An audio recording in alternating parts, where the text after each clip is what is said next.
Radio. I'm Coley, also known as ColeyUFO. But without further ado, let's see. Oh, he's not on camera. I was gonna say, um, we have a little twist to tonight, but yeah. So we have an absolute great guest. If you guys saw, Jim is back. Jim's a dear friend, and he's got so much. But before then, I am going to go and look at chat. Chat was popping. I was like, oh, so I saw people as I was going, but I don't want to miss anybody. But oh, Pops, hey, oh my gosh. Hey, I just kind of got caught, but we're going to get a date set. Pops, they had an excellent panel. If you did not watch it, it was on Monday. Definitely go back and check it out. It was such an emotional, I mean, the knowledge that they all had was phenomenal, and it just is a great group. So, and Pops is going to be coming on once a month. He's going to take that on. So, on a panel. So I'm really excited. John Allen, it's great to see you. Blazer and our producer Blazer. He's doing a fantastic job back there. So definitely, hopefully we'll be making some improvements. But hi, Jane, and that is Charo Sounds. Hopefully I'm saying that correctly. Not Jane, I apologize. Gerald tried, but I don't know. And if you have not gone over to Midwest Night Watchers, go do so. They have a great channel. Definitely subscribe. Benno from Oz. It's great to see you, Benno. Let's see who else. Hi, Diane. Oh, Diane's always so great too. Thank you for being here, Diane. And I love the emojis. That's awesome. And then we got Valdo. It's great to see you. You always have a lot to bring to the chat, so that's awesome. And we got 1028 Productions, which is Doc Skinner. If you guys have not yet, go over there and subscribe to his channel. He will be joining us today. So, yeah, that's awesome. And then we have Cash. Can I call you Cash? Otherwise, I apologize. I'll probably slaughter the name just because I do all of them anyway. Woo Rider D is in the house. Herb Hillbilly Herb, awesome. Nice to see you guys. This is awesome. Everybody's here. Jim's fantastic, absolutely fantastic. But I didn't want to miss anybody. Here's Midwest Night Watchers. Gosh, I try and combine them together. I apologize. I'm from the Midwest too. Kurt W75 is in the house. Kurt, you would probably also be interested in that panel. Lori, I hope I pronounced that correctly. Laura, I believe. Great to see you, and thank you so much all the time for your comments and everything. It's greatly appreciated. And Traveling Fools, if you guys have not, definitely give them a subscribe. Let's see here. And I think that is Poncho. Poncho's in the house. Good to see you back, Poncho. And without further ado, so that kind of wraps it up for me on chat. If I missed you, I'm so sorry. It's so great to see everybody here. I couldn't be more excited to have you all. And then Magneticus, because he's on X. If you haven't, he's got a brain like a wizard. So he's really cool too. But to get into it, Jim. So Jim has, I believe, 32 books published. He's the all-time, I can't say enough good things about him. Whistleblower for Area 51. He stood up and said that we pay our taxes. The people should have answers. I mean, he's done so much for this community. He's a pioneer. He is one of the legends. He really, truly is. Not to mention the vending machines and the train. Yeah, I mean, we just get into all sorts of stuff with Jim. But yes, so without further ado, I'm going to bring Jim on and let him, because nobody does it better than him. And then I don't see Doc. As soon as Doc connects his camera, I'll pull him up too, because he's behind there. Or did he just want to do audio? Do you know, Jim? I think he said he wanted to do audio, so he didn't. Okay, well, we'll just bring him up and see. Come on. Oh, there he is. I thought I was going to be this big surprise, and I was going to, but I didn't know. Oh, okay. I was going to make my head look like the all-powerful Oz and come in like time bandits, and then ask, "Is this where I get my colonoscopy?" But here I am. Well, if you had your camera on, I would have been so thrown off. I was like, crap. I don't know if I should bring you on or not with your camera off. And then Jim made the final call there. So no. Jim, I told you we should have waited. Jeez, I had to send the choreographer and the dancers back. So that's all. Yeah, we'll do it next time. Oh, hey, Moon. Yeah, it's great to see you. Yeah. So Jim, why don't you tell everybody who you are? Okay. I'm one of the oldest guys on the internet, I think. Hit No, 81. you're not. I hit 81 last month, so that puts me up there in rarefied air. I mean, I went back to Minneapolis. I was asked to be there again for the Minnesota induction of the Minnesota Aviation Hall of Fame. I was inducted last year, and they wanted, they said, it'd be nice since we put you in 25. Can you come back in 26 with meet everybody again? So that's what I did. I drove fast. I drove from Oro Valley, Arizona, which is north of Tucson. I think it took me 27 hours the total driving time, and I went 1,850 miles in 2 days. That's crazy. But I have a fast car. I mean, my average speed for the entire trip was over 70 miles an hour. Oh my God. Yeah. That's scary. It's hard to average that much, especially when you're driving around town. And I let my son. And that's your average, even with town, is 70? Oh, yeah. Yeah. Oh, Lord. That's scary. That is scary, Jim. And then my son's middle son was born on my birthday. We share the same date, and we have very similar personalities. And he said, Grandpa, says, Bella, my girlfriend saw your car. Says she just went nuts. Said, do you think I can borrow it? I'll give her a ride. And he said, sure. And his face just lit up. So I said, when do you want to do it? He said, Friday. He said, well, come by the house. Come by. I'm staying with my ex-wife. She's like my sister. We were married 20 years. We've been divorced 30. So I was there. So the boys came over on Friday, and I gave the keys to Warren, and he and Jackson went,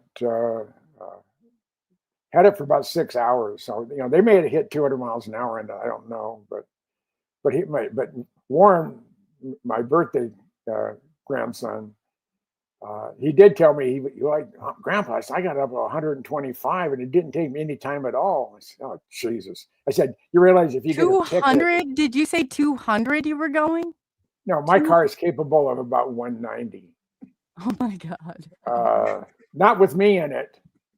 I mean, I've been to 145, and it was rock solid.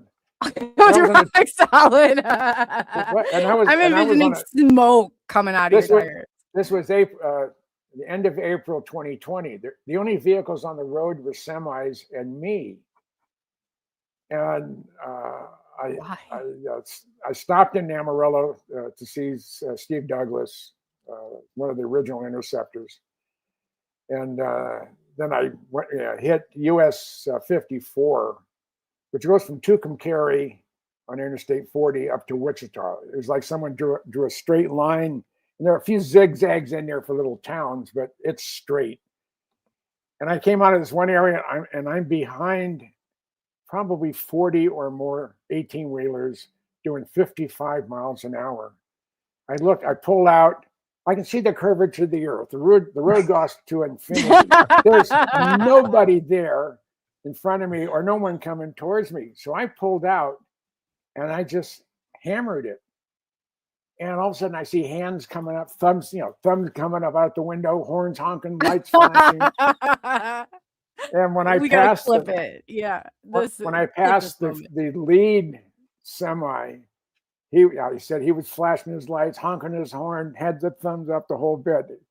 And that's when I looked down at my heads up, I looked at it, it was going up above 144. So I figured 145 when I let off. And the thing amazing, I get over 20 miles to the gallon driving like that.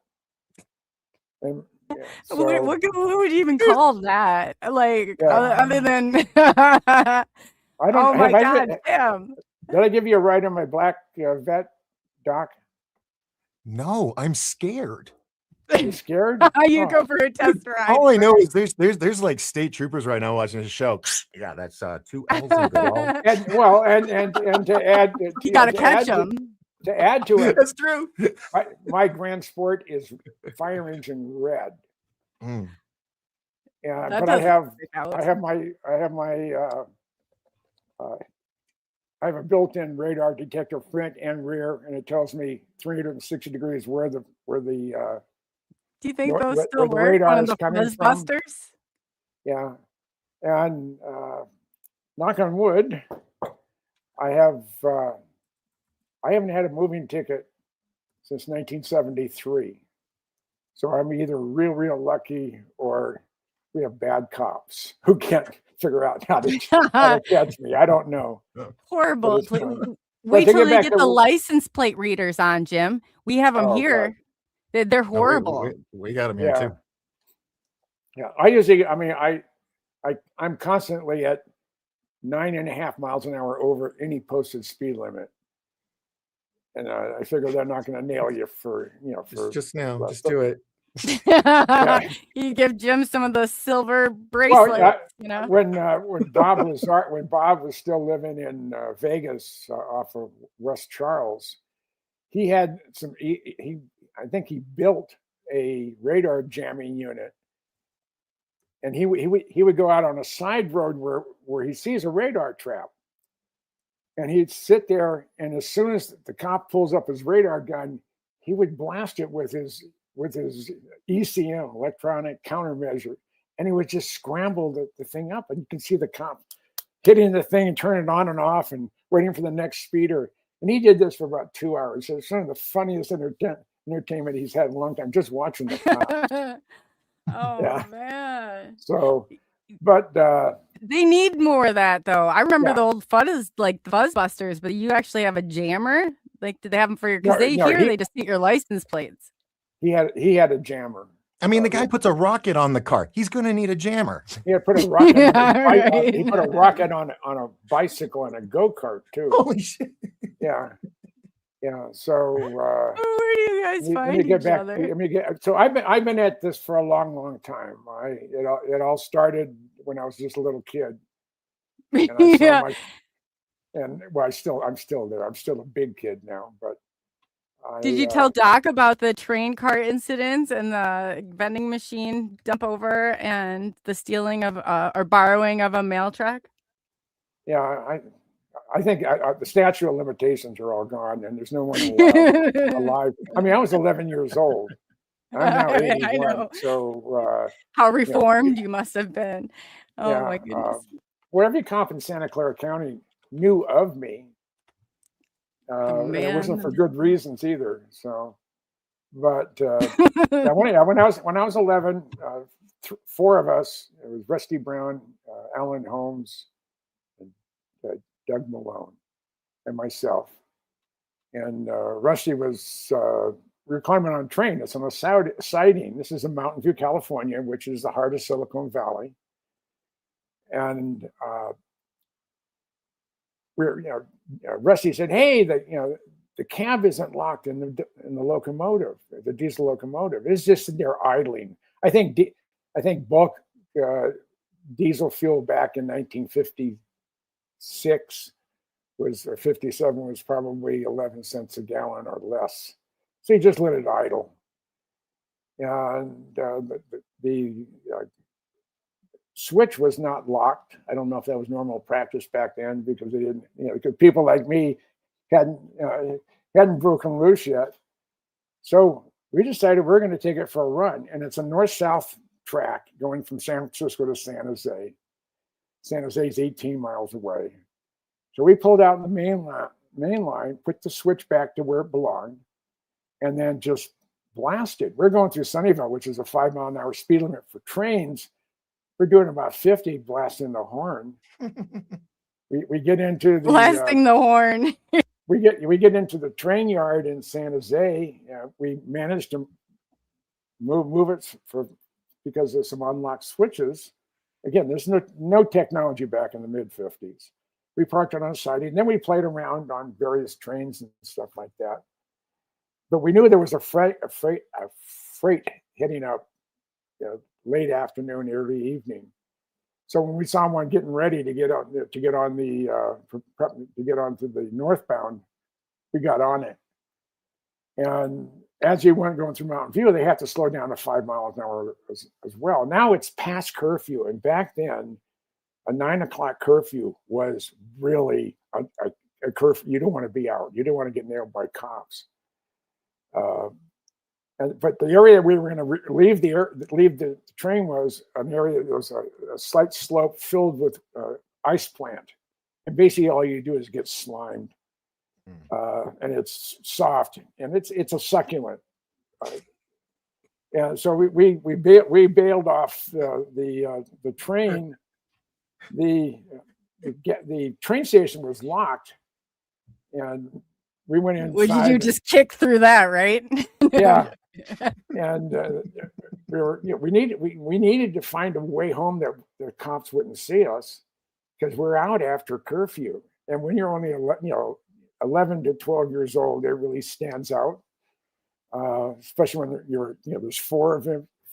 How did you steal a train at 11? Hoodlums. It wasn't Hoodlums, who steals trains? Locks keep honest people honest. That's so. You know what? That is such.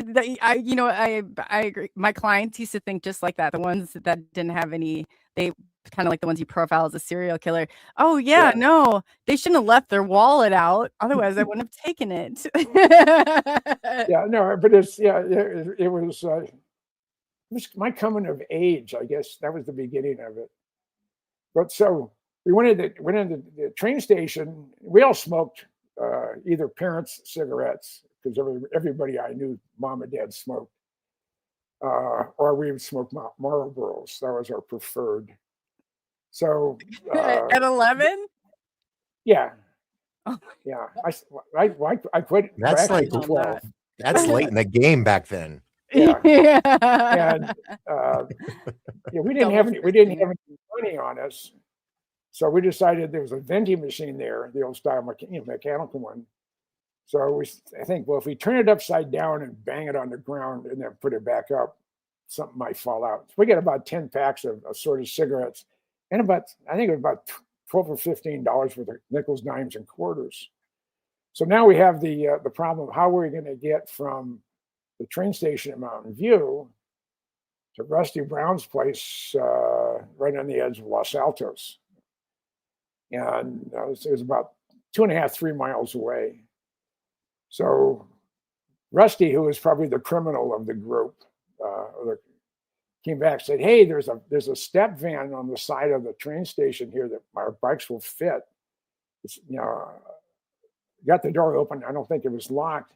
And I know how to hotwire stuff like this. So I want to do that." So we loaded our bikes into the back of this step van. And on the side, it was sort of blue and white and had U.S. Postal Service written on the side of it. So we drove it within about a quarter of a mile of Rusty's place. His mom and dad had 2 acres. It'd be worth $1 billion today, but so we didn't do any damage to the van. Just left it on the side of the road, and then on empty. Fast forward about 3.5 weeks, I'm in the cafeteria and hear this couple kids talking. One kid, his dad worked for I wasn't sure if it was Santa Fe or whatever the main line was going through Mountain View, Los Altos, up and down the peninsula. He said, "Yeah, I could hear him talking." And he said, "My dad said they've been looking for it. They lost a train. They don't know what the heck happened to it. And they looked for about 3.5 weeks, and they just found it. It was on a siding. The locomotive was totally out of fuel because we just left the engine running. And for 3.5 weeks, you're eventually going to run out of gas. And they don't know how it got there. Everything is intact. Nothing was touched. And back then they didn't have DNA evidence, and they didn't have your fingers, your fingerprints. Yeah. So, and statute of limitations are only null and void for murder and treason. So since we didn't, you looked into it too, I bet. When you told this story. No, we didn't even worry about it. That was something you didn't even worry about back then. But it was really funny. It took them 3.5 weeks to find this train. There was about 10 cars attached to it. Oh my God. Hope there was anything. How did you know to do that? I mean, that had to have taken a little. You just don't. Because we didn't have the internet. We didn't have that stupid little thing that everybody's staring. When I lived in Waikiki, you walk down Kalakaua, and it's it's a beautiful place. The Pacific Ocean is just on the other side, and miles and miles of beach with a lot of women in real small bikinis, and you're seeing everybody is going down like this. They even, on a couple of the cross streets, they even put walk, don't walk into the concrete, it's a panel into the sidewalk. So when they're looking, they don't have to look up. They can still look down without, their neck's probably frozen in that position. Why did you even come here? I came here, I lived there for 4 years, and I had the time of my life for 4 years. But it's I don't know. Then what happened? But today's kids they don't know how to do anything. They don't know how to think. And God forbid that you're going to spend all your day playing video games. We weren't playing video games. We're doing stuff real life that these kids are playing on the computer. Yeah.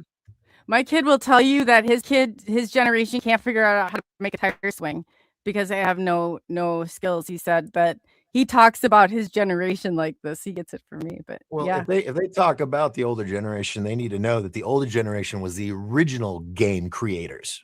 This is what I say. I say, I'm the OG. Don't forget that. So Brody he'll be like, blood. You and your generation, you got to take it easy. You guys are so intense. So that's how he talks like that. Like, yeah, blood. Like, so yeah, I'm the OG right here. Yeah. Well, I'm the oldest. I'm the oldest. He's the triple OG. Here. Triple OG. He's the OG. Yeah. But so let's get back to my background. I had your criminal background. Yeah, to your criminal profile. But I started out with to say why I loved airplanes. I love machines. I always have. And when I was about 5 years old. This is 1950, maybe early 51. And my dad, I had already gone to bed, but my dad came to the bedroom, and we lived in San Jose, down in the south end of the peninsula. He says, I don't know what's coming, but you got to see it. So we went outside, and there was this incredibly strange, almost an alien sounding roar coming behind the Coast Mountains. And over the mountains came not one, not two, but 24 Convair B-36s. That's a 10-engine, 260-foot wingspan strategic nuclear bomber. And there weren't two, there were 24 of them. For years, I thought it was 18. And I ran into a guy when I worked at the Museum of Flight as a restoration manager.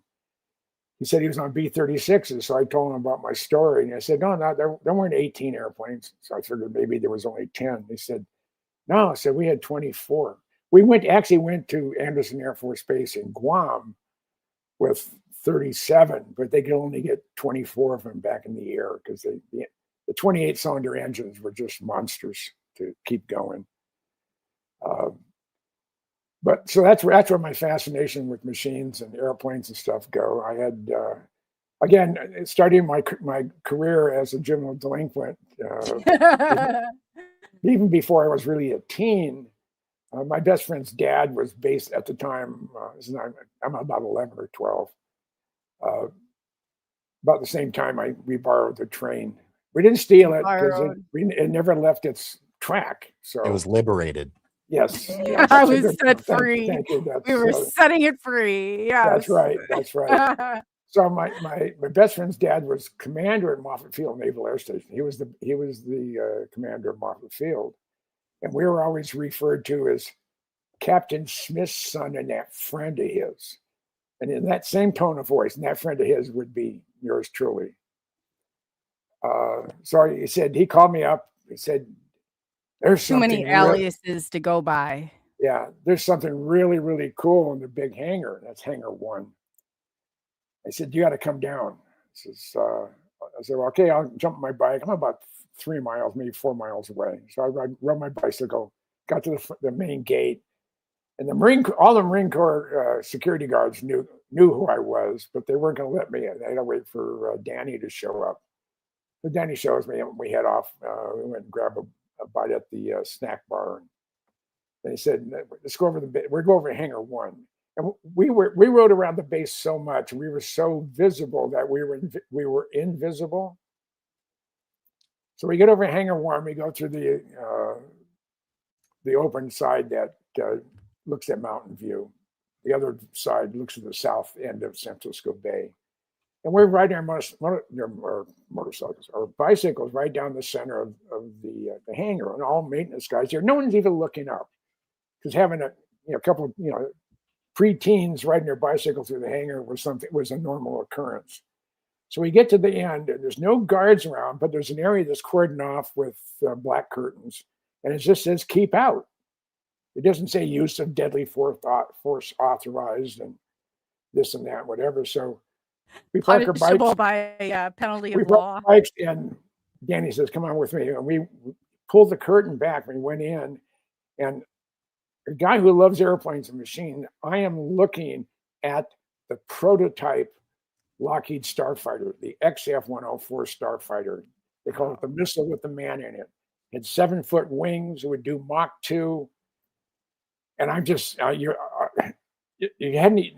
wasn't even photos released on it yet. And here are 2 preteens drooling over this airplane. So he said, "Hey," says, "why don't you get in the cockpit?" And he was more or less a double dare. This is all over a dare and double dare. I triple dare you. Yeah. So I said, "Sure." So it was a side open canopy. We put the crew ladder up against the fuselage. I got in, closed it. Danny latches it. And I'm sitting there just looking at everything. I'm in hog heaven. All of a sudden I realize I know what ejection seats are. And I know I'm sitting on an ejection seat. Holy shit. What am I going to do? And it turns out works. It turns out, because I hadn't thought it through, but because it was in the big wind tunnel at Ames, NASA Ames, all the pyrotechnics had been removed. So the bad luck on that one. I could see you totally shooting out of there. No, the XF-104 had a bottom firing ejection seat. Oh. Yeah. Oh. And when Bill Park had to bail out of the prototype because he was doing 1,100 miles an hour on the deck, and the tails started to disintegrate, he had to rotate the airplane upside down to eject. Oh. That's what I said. The upside down is You'll fine if roll. you're at altitude, but if you're just taking off and you have to eject, you're screwed. So he crashed, the only one that had the downward ejection seat. So I go to grab the manual release. It's mechanical of the canopy, and I can't. I'm both hands. I'm trying to pull it back, and it wouldn't move. There's an external one too, and he's trying to move it. We didn't have the strength. So Danny says, "I'll be right back." So he got Marine security, Navy shore patrol, his father, a couple guys from Lockheed, and a couple sailors helping to open the canopy. We just didn't have the strength to say that our butts got chewed out. 70 years later, it's still painful. And that's where my fascination with the skunk works goes. And I've been having just a wonderful time since. And I'm just, it's still painful.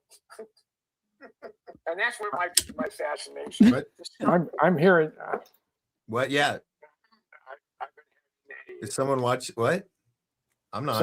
Someone has something on. Now? Oh, NSA. Hello. Testing 1 through 3. Hey, John Andrews from Tester, who did the sports model UFO for Bob Lazar's, he was spy 1, I was spy 2, and we get on the phone and says, testing.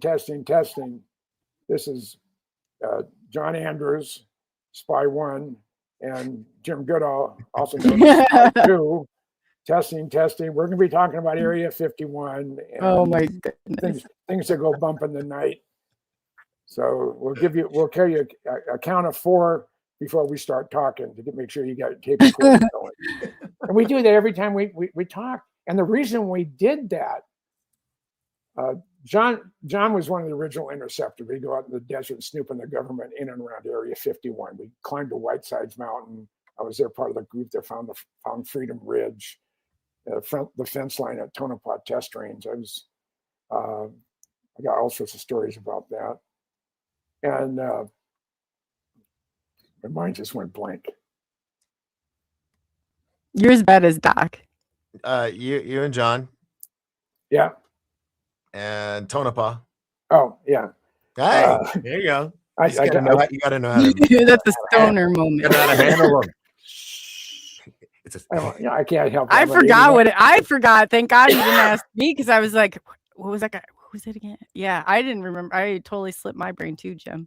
Yeah, it's neuro, energy, and focus gum that I'm chomping on. Oh yeah, you told me about that. I'm usually the one that doesn't know what I'm saying and forget. Yeah, no, I have about 15 or 20 squirrel cages in my head going full blast 24/7. So all I have to do is just interrupt the train of thought a little bit, and it jumps to something else. Squirrel. But I've had that problem my entire life. I mean, this was, we did this all before it was a thing to do, and we're the reason that Freedom Ridge was taken away and Whitesides Mountain was taken away, because people lock their car doors. Yeah, you're the reason. Well, shit happens, what can you say? Hey, it's not easy being a trendsetter. But one of the fun things I did, and I ended up meeting Bob Lazar because of my dear friend John Lear, who passed away in March of 22. Can't believe it's been 4 years. And we were at the fence line at Tonopah Test Range. This is mid-June of '96. Everything had been moved out. It had gone to Holloman, had gone to Desert Storm, ended up going back to Holloman. But we had heard some rumblings of stuff going on at TTR, as it's called. So here's John Lear and James Goodall in our lawn chairs at 11 o'clock at night with Generation 1 night vision goggles. And the first thing you do if you're going to go out and sit out there for any length of time is you tape up your pant legs so the scorpions don't go up your legs. And if you have a UV light on your cell phone or whatever it is, scorpions glow in the dark. Yes. See, so all of a sudden you turn the light on, you say, "Oh shit, I got to get out of here." I mean, all it was nothing but crawlies. I can't do them. So we're sitting there and we see 3 armored personnel carriers coming up. One up from the south, one from the west, one from the east. We're in public lands, and they had the lights out. And I stand up and yell real loud, "Hey, we're good guys. We're taxpayers." And all of a sudden, boom, we have floodlights on us. I have 3 little red dots on me. John has 3 little red dots on him. On the public land side of the fence is a pickup truck coming down, and this guy comes walking around. He's in desert utilities. He has the rank of captain. He said, "You're in a restricted area. I'm ordering you to leave." And he has his hand on his 9mm. I said, "I'm in public lands and I don't need your permission to be here." I said, "You're in a restricted area." And I said, "Well, according to this official government aeronautical map, which I had in my back pocket, it says right here where the longitude and latitude is of the public lands, which is Bureau of Land Management, which is public, and the restricted area south of the fence line." And if you go look at the fence post next to my buddy, you look on the ground, you'll find a USGS medallion that gives a longitude and latitude to the second. I'm in public lands and I can be here for 15 consecutive days without asking anybody's permission. "I want to see some ID." And I said, "Well, who are you?" "So I'm Captain so-and-so with ASI, Advanced Security Inc. I said, "Well, I don't have to show you squat." He said, "I've been deputized by the state of Nevada, the federal government, uphold the laws of the federal government's state, Lincoln, Esmeralda, and Nye County." I said, "Well, good for you." He said, "I tell you what, you show me yours, I'll show you mine." I lived in Minnesota at the time. So he handed me his ASI badge. And I said, "Sir, that's not a valid form of ID. And I need something issued by the state or federal government." And he's pissed. Oh my God. I mean, And he's handing it to you? Is this like a yeah, citizen's arrest? yeah. So Oh he my hands God. me his Nevada driver's license, and I don't have my reading glasses on. Okay. So I give him my motorcycle license. John still has his feet up in the barbed wire sitting on the lawn chair. He hands his to the guy. He hands it to the guy on the south side of the fence, walks over to probably the supervisor's army personnel carrier. The internal lights go on, and all of a sudden I hear, oh shit, it's Goodall and Lear. The lights went off, the red dots went away. But we knew they weren't going to do anything that night. So, oh, you were with John Lear that night. Oh yeah. Oh, I John didn't. Lear. Oh, okay. The first time I went up with Whiteside, I was with John Lear, and John had really bad feet from crashing a couple of airplanes when he was a kid. He did a loop on one and pancaked and wrapped his feet around the rudder pedals where his toes actually hit his heel. So he was in bad He's lucky shape. that he lived through that. Really is. Yeah, there was times later on when he was just before he turned 60 that he was thinking about having his feet cut off. That's really desperate. You must be in a lot of pain. But I mean, the guy flew for Air America. He up at the time of his death in March of 2022. He still held 16 world records for a solo flight around the world on his 16th birthday, and those things still stand. And there's all sorts of funny stories associated with that, but we won't go into it. The questions. So I've always had a fascination with things I'm not supposed to have an interest in. It is my job as an American citizen to challenge my government and demand answers on when I have a question. Mm-hmm. There is, if something is not classified, if what I'm requesting is not classified, and you just want to keep it to yourself, that is not a reason or a justification for it being prevented from me receiving it. And I raised a lot of holy hell, and so did John Andrews. And because of John's close relationship with Ben Rich, which had been going on since the late 50s, I got linked in with Ben Rich. At the time, he was Kelly Johnson's number 2 guy, and the only person that really can probably replace Kelly Johnson. And Ben and I talked at least once a quarter for 20 some odd years, and that's all because of John Andrews. And I forget where the hell I was going with that. You were talking about the connections with the original. Ben Rich was number 2, I think you said, right? Yeah. He was the only one who could read. This gun must work. Neurogun. Oh my God! I'm sold on it. This is what Joe Rogan gets. All right, go on. Nobody would even believe this. Okay. Yeah. So, Ben Rich called me in it's August of '89, and he said, "Jim, I have it from the horse's mouth." He wasn't going to say the horse's ass, but he stopped. Just you can almost hear it, but it wasn't. He didn't say it. The Blackbirds aren't going to make it through Congress, and if anybody can scrounge one, it's you. So we talked a little bit longer, and he had to go. He hung up the phone. It was still early in the day. I went over to the guard base because I was the wing historian there with the Minnesota Air Guard, and I got on the Autophone or DSN, which is the Defense Network phone service, and I called the Adjutant General of the state of New York for the New York Guard, both Air Guard and Army Guard. Secretary answered the phone. I said, "Yes, ma'am. This is Sergeant Goodall with the 133rd. Is General Weaver available?" Yes, he is, Sergeant. Let me put you through. So he puts it through. General Weaver, says, "Sarge, what can I do for you?" I said, "General Weaver, I got a proposition." He said, "What's that?" I said, "How would the New York Air Guard like to move the world's fastest airplane in a couple of your C-5s?" dead silence for about 10 seconds, and it seemed like forever. He said, "You mean the Blackbird?" I said, "Yes, sir." He said, I haven't gotten any approval yet, but it could happen because I have someone at the Skunk Works who's pushing it. Would you be interested?" He said, "It will be training for moving outsized cargo. You call, will haul." So to put it in preference, my friend Arnie Gunderson from Pratt & Whitney, who was Mr. J58 for 25 years till the program ended, they wanted to get a Blackbird down at West Palm Beach where they test the engines and stuff like that.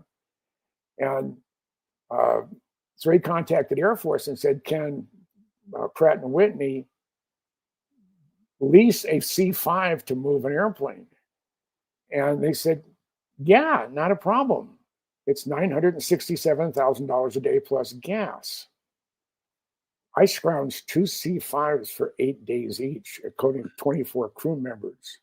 I got at the Holiday Inn in Palmdale to put us all up and feed us for nothing. It happened to be owned and operated by Bob Gilligan, first guy to fly the SR. And it was when the time came,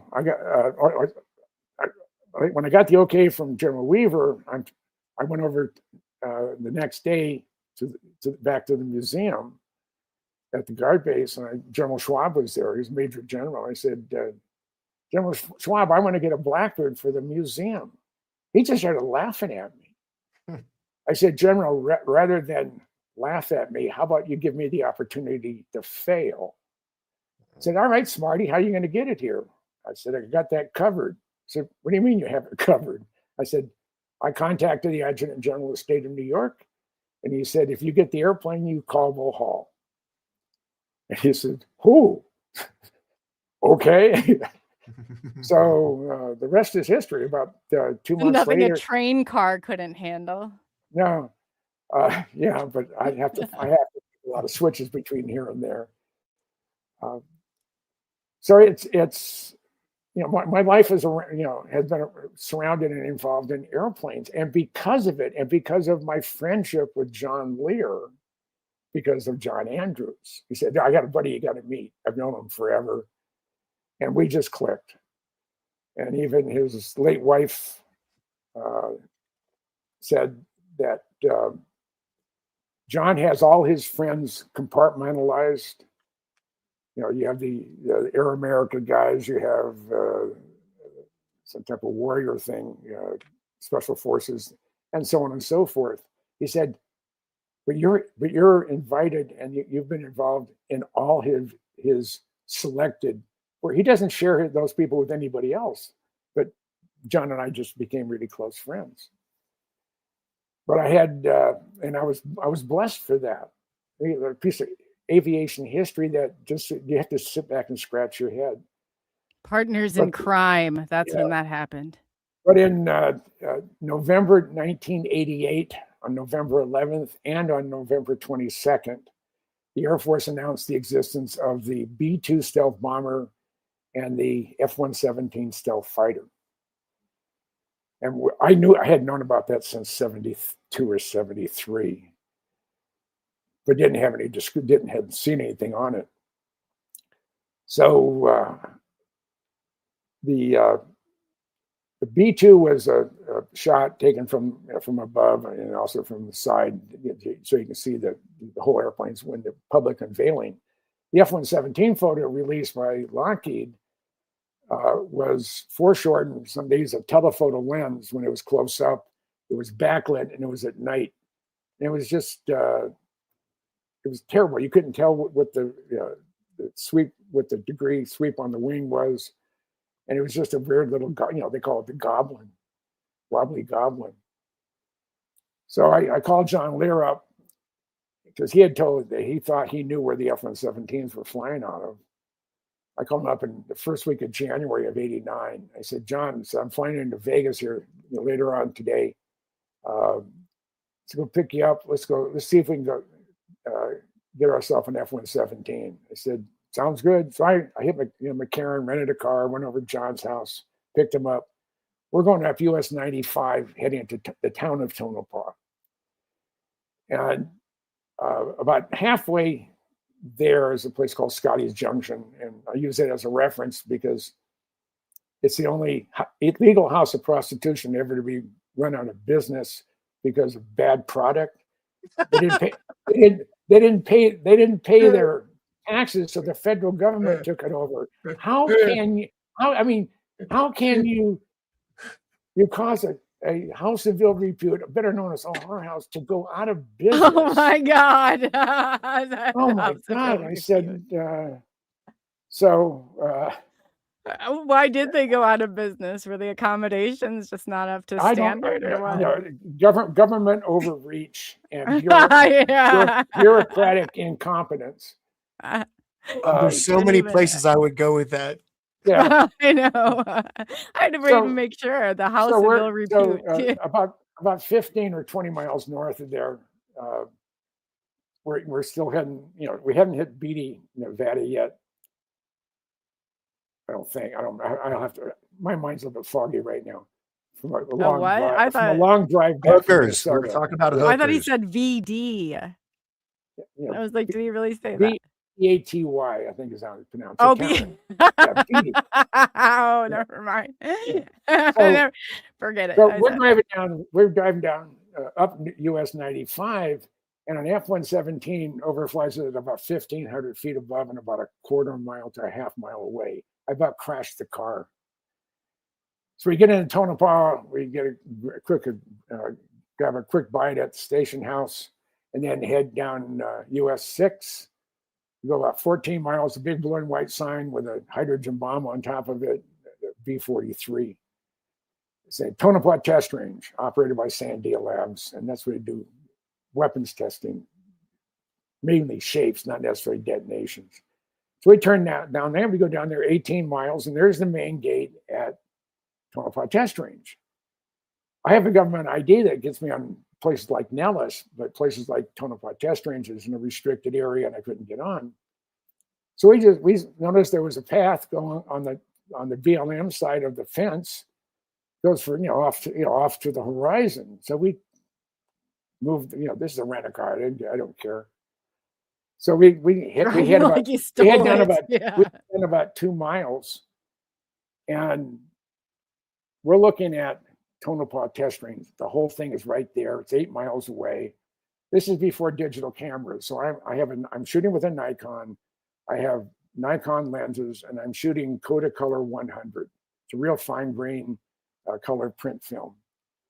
Normally I shot Kodachrome 25 or 64. And I would send it to Findlay, Ohio, and have them process it. That's 6 to 10 days turnaround. I wanted it now. So I looked to the north, and on a real long approach, probably started over US 6 as it's coming straight in. We saw a black fuzzy ball and a little light underneath it. Then right next to it, it looked like yellow and blue, real small dot with a bright light underneath it. And I figured that's a safety chase and an F-117. So I'm up there with I had a 7200 millimeter Nikon lens, pretty fast. I'm sitting up there, and as the F-117 is filling up the viewfinder, my body starts vibrating. I mean, literally, it's like I was I was about 60 cycle, and it was like you have to do like a washing machine. It was like being a 10-year-old kid and seeing a naked woman for the first. You were pulling G's, weren't you? Oh, I just couldn't believe what I'm seeing. So I'm shooting away. I had a motor drive on it, so I didn't have to worry about rewinding or advancing. I went through, I think, 37 exposures. I said, let's get the hell out of here. Let's get to Vegas and get this film processed. So, but we probably won't get there in time to go to the photo mats. So we leave. We decided we were going to stop at a Little Alien for a bite. This is when Joe was still alive. So it was Joe and Pat Travis ran the Little Alien. And I'd been there in 87, going up to 375. Hang on just a second. Yeah. I don't know what it's causing that. And so we went for a bite. And then as we were heading back, we made it all the way to Vegas. And John said, I have a friend of mine who just moved here from Albuquerque. And I told him about what time we'd be here. And he's going to be showing up probably in 10 or 15 minutes. So I said, sounds good to me. So we're in John Lear's study, which is a place that if you've never been, I can't even describe it. It's just too fun of a place. About 20 foot by 20 foot. And you couldn't put any more pictures on the wall. Books stacked everywhere. So I'm sitting in John's study, and we hear a knock at the door. So John goes and answers the door, and this young man comes in with John, introduces himself as Bob Lazar. He's waiting for his clearance to be upgraded because he has a job to do something. He doesn't know what. He says, I've been working in the nuclear end of it at Sandia before he left. And that's when you met Bob Lazar, was at that point? At that point. Oh, I didn't know that. So I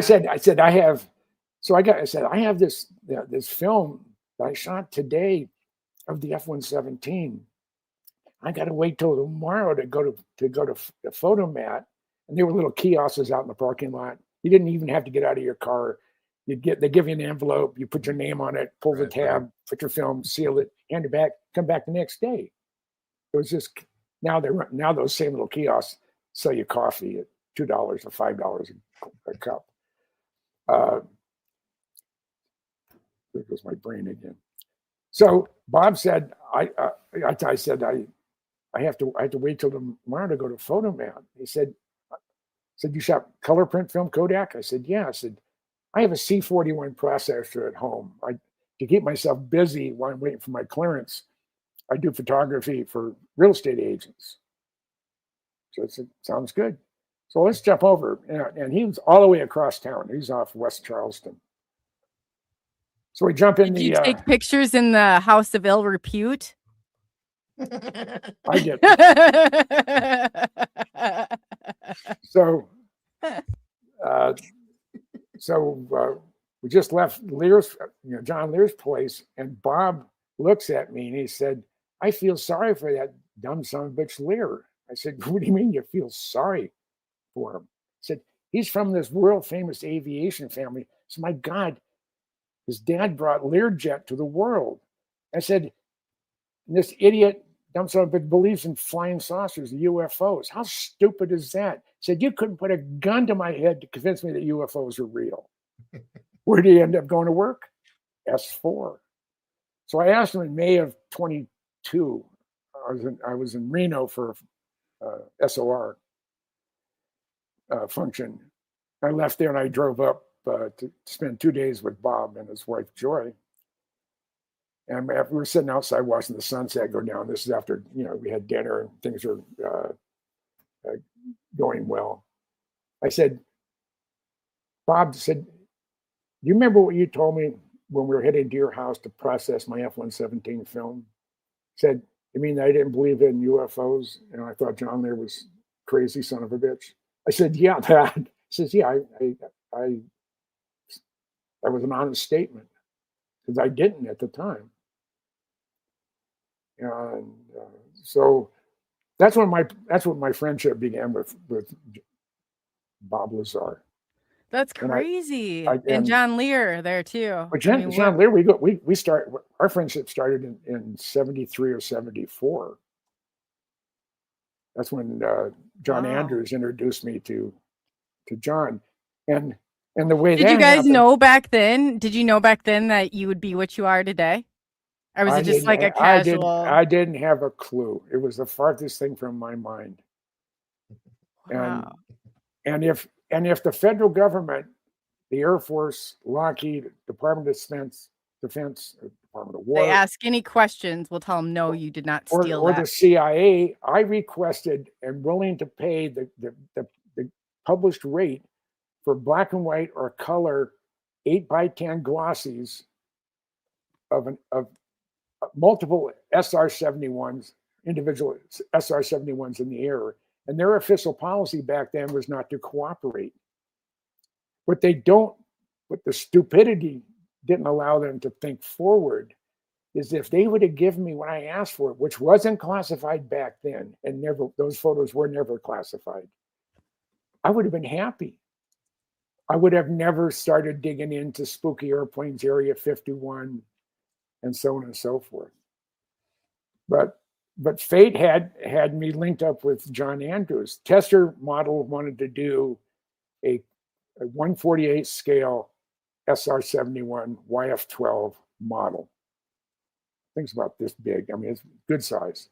Hey, Jim, do you know who stopped through on Doc's channel? Third Phase of the Moon, the Cousin Brothers. I just wanted to tell you that. I didn't know. Oh, I thought you'd want to hear that. Yeah, I have it posted. Oh, I just, yeah, it is. Jim's the juice. Jim had Sorry, I saw him come through. I didn't know how long they were going to be here, so I knew that you'd want to see the Cousin Brothers. No, I just love those guys. And it's because of Doc that I met him, and because of Bob Lazar. Yeah. And when I met him, I was like, dude, we're going to make you famous. and he's done so much. Yeah.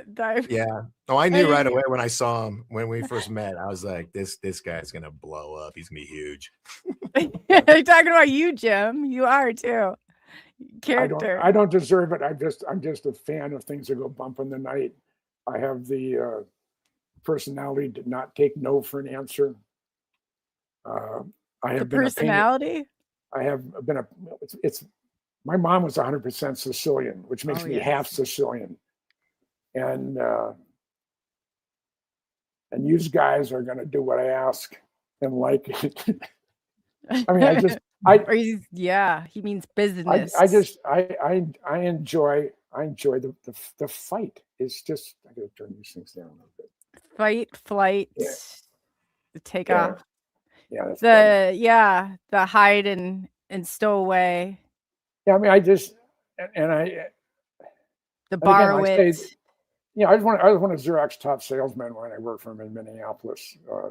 I started as a technician in Hollywood and moved to Minnesota. Was a technician there, and then became a senior sales exec. And I forget the hell I was going with that. God.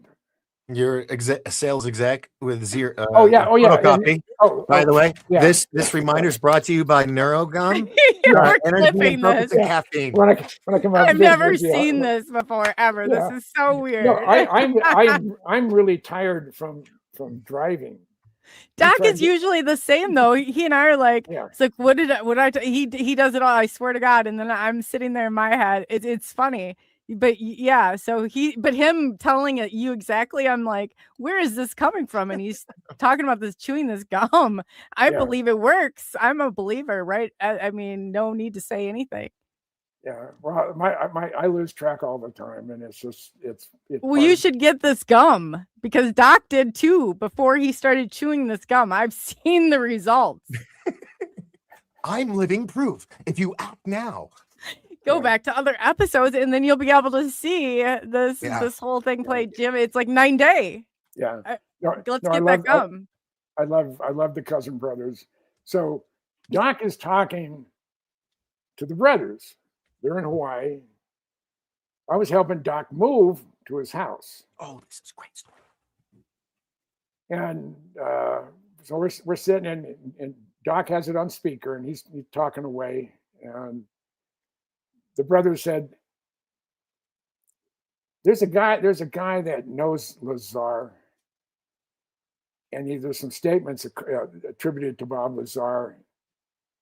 Is there any way you think you can track him down? And he says, I think he lives in not Minnesota, in Arizona. And he says, well, he's about 3 feet from me. Would you like to talk with him? So we started talking.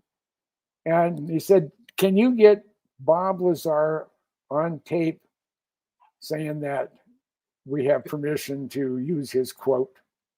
Because the New York Times had just announced about the Tic Tac or something. Yeah. And they wanted his thoughts. Do you feel vindicated? So I called him up, and I said, I would like to record this conversation. But would you have any problem with be doing this? And he thought for a second and he said, no, be my guest. So I gave the Cousin Brothers their first quote, and Doc was recording it, Bob Lazar. And then Jim said, I'm here with my friend Doc. So Bob Lazar heard my name. Yeah. No way. Yeah. Oh, that's bad, but it's still awesome. He didn't give you Joy's phone number? And that scene, I have scene just Countdown Disclosure was in my kitchen. Yeah. I have the history. I have Bob's private email. I have his cell number, and I have Joy's number. I always call Joy. You gave me Joy's number before. Yeah, and because I use her as a filter. I didn't know that's what she was, a filter. She's a gatekeeper. Yeah, she's a gatekeeper. Tell her to let Bob free. We just want 10 minutes. That's it. Yeah. Can you get Bob for? Can you get him for? If Doc and I we just have a few questions we want to ask. Could you? No, I've asked him a couple of times, and because his contractual obligation with the other person with oh shit, Luigi. There goes my mind. Luigi's coming on. Yeah. Oh, he is. Mm-hmm. Yeah, he'll be on. I think like next week. No, because I want. Why don't you guys all unite and Doc and I will host it? No, there's a couple guys from Hawaii that may help me. What? Yeah. What are you talking about? Yeah. No, we don't know anybody from Hawaii. Well, I say Doc and I are right here and we're willing. We got what it takes. So let's just do this. Call him up right now. Yeah. Put it on speaker. No. Yeah. I mean, the funny thing, people say, well, you really do believe in Lazar? I said, yeah. And there's too many things that have come up that say that he's 100% authentic. And probably the funniest one, it's funnier from my perspective, it wasn't from the other guy's perspective. I went to Pentagon during Desert Shield and Desert Storm. My job was to brief the news, the line some of which is called lamestream media on what was happening during Desert Shield and Desert Storm. And my job was that was one of my jobs. And there was something happened in Iraq that it was a stand down of everything, so the news cycle was shortened. So I had Bob Lazar's W-2. And I had it, and I brought it with me when it was activated for Desert Shield and Desert Storm, because I wanted to be able to find where this Department of the Navy that paid him. So it's a government document. It's your W-2, and I've got a copy of that too. So you're responsible for putting that document out? That was you? I did a long time ago. Yeah. I have a copy of it. I didn't know that was you. Oh wow. Yeah. So I have a fresh haircut. I'm at the time I'm an E6. I'm a tech sergeant. I have all my ribbons on. I have patent leather black shoes and my dark blue pants, my light blue short sleeved shirt. So I decided I got on the Pentagon computer, which I had access to, and I even had access to classified locations if my job required it. But I'm only looking on the non-classified database. I don't want to have anything to do with anything classified. So I'm looking for this Department of Navy. It should be listed there somewhere, and it's not. So I get up and I wander off to I think it was Naval Investigative Services, and I went in there. The door was open. That's who I have it from, the Department of Naval. I'm going to pull it up and see if it's the same one. Would you remember it? If I saw it, oh yeah. Okay, let me grab it. Yeah. So there's a young Lieutenant JG behind the desk, and I handed it to the Lieutenant JG, and I said, "Sir, can you tell me where this Department of Navy is located?" He looks at it, looks back up, and he says, "Excuse me, Sarge, I'll be back in a minute." He walks into the 2-star's office. He's in there about 10 or 15 seconds, comes out, said, "The Admiral will see you now." And if anybody knows what Navy admirals think of Air Force, especially Air Guard enlisted pukes, you know that this was not something he had planned for the day. So I go in there and I gave him a sharp salute. He doesn't say at ease. He said parade rest. So I'm standing there, parade rest, and he's holding Lazar's W-2. And he said, Sergeant, I don't know where you got this document, but if I ever see your face cross the threshold of my office ever again, you'll be the most sorriest son of a bitch in NCO in the United States military. Do you understand me, Sergeant? I said, yes, sir. He said, with that, he took Bob's W-2, put it in the shredder, and he said, you're dismissed. I gave him a sharp salute, did about face, and just walked out. I said to myself, holy shit, did I ever hit a sore spot with this guy? So, oh, wow. Yeah, that's it, because I had blocked out the Social Security. Oh, what are the chances? Oh my God. So that's really the document you had, and I somehow got my hands on it? Yep. That's hilarious. Is that for a year or a month? I think that was his fine. That was maybe some holiday pay or vacation. Did we blow it up? Yeah. I know they didn't make a lot compared to today, but yeah, you'd think you get a little more. Yeah. Well, that's amazing, dude. I might have a better copy. Yeah. So mine got. Who would have thought? That's so crazy. Sorry. Yeah. Oh, with his badge too. Yeah. Yeah, I look like a real stalker here. There you go. So that I was gonna see if I could pull out. What are the chances? This is so weird. I was gonna see if I could zoom in on it. You know what cracks me up, and I don't deserve the notoriety, but I have people that I talking to me on the phone or on a podcast or whatever, or just met somewhere talking, airplanes, things that go bump in the night, and I introduce myself as Jim Goodall, and I've had people stop, Jim Goodall. I said, yeah, I guess so. That's awesome. I do what I do because I like airplanes. I like things that. My passion is to snoop in the government, because there's a lot of stuff that they do that I don't like. So I've been a pain in the ass to a lot of people for a long time. You're a pioneer. Is this his badge, Jim? Did you have the badge with it? No, I didn't have the badge. Maybe I dug that up somewhere else. But yeah, isn't that crazy? Okay, I'm gonna pull that off. But wow, that's insane. Yeah, but I think the zip code goes to never mind. The zip code goes to a classified location. I think 200 is it 3 goes to Las Vegas, it looks like 20036 or 8. Yeah, that's an 8, because it goes up to 0035, and then there's like 5 or so zip codes that don't register anywhere, but then there's some after it in the 40s, the low 40 series for a Department of Navy. Wow. Whatever. So shadow zip codes. Yeah. And then who would have known? Who would have known all these years later that this document would have even gone full circle like that? Well, thank you for releasing that information. I was a part of a cryptology and steganography team, and we got our hands on it. So yeah, I mean, there's a lot of stuff that I've done, and most of my exploits were pre 9/11, because after that things weren't fun anymore out in the desert, and the world changed.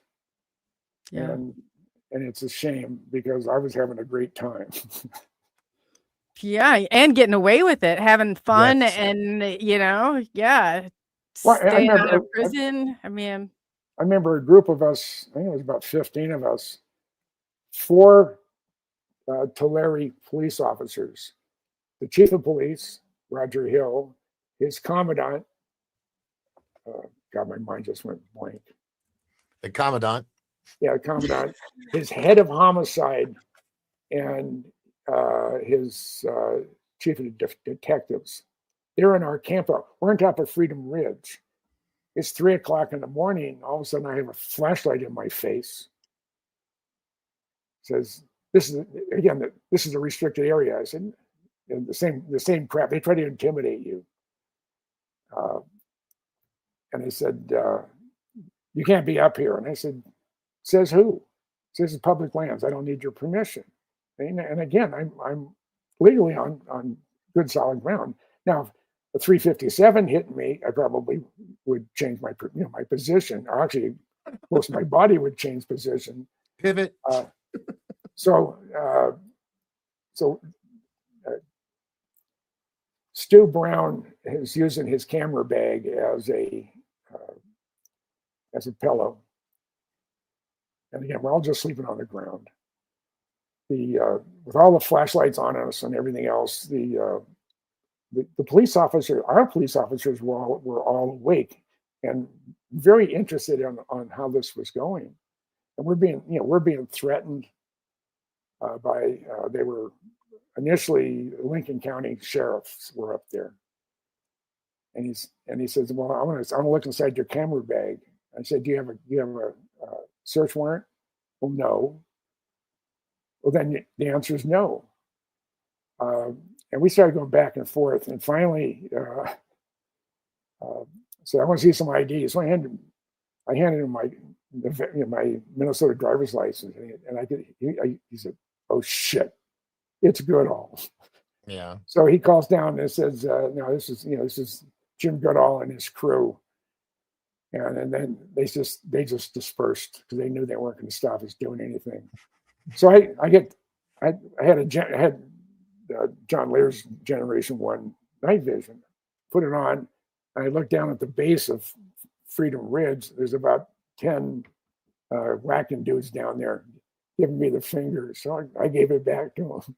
Both hands. Yeah, that's freedom of speech. Is your middle finger. It extends that far. Yeah. There's a lot of drivers on I-40, I-25, I-10, and I-35 have experienced the finger waving of Jim Goodall. You guys are like the Dukes of Hazzard of ufology. You just always getting away. It's awesome. Yeah. So, but I have. Yeah, you guys are the partners in crime.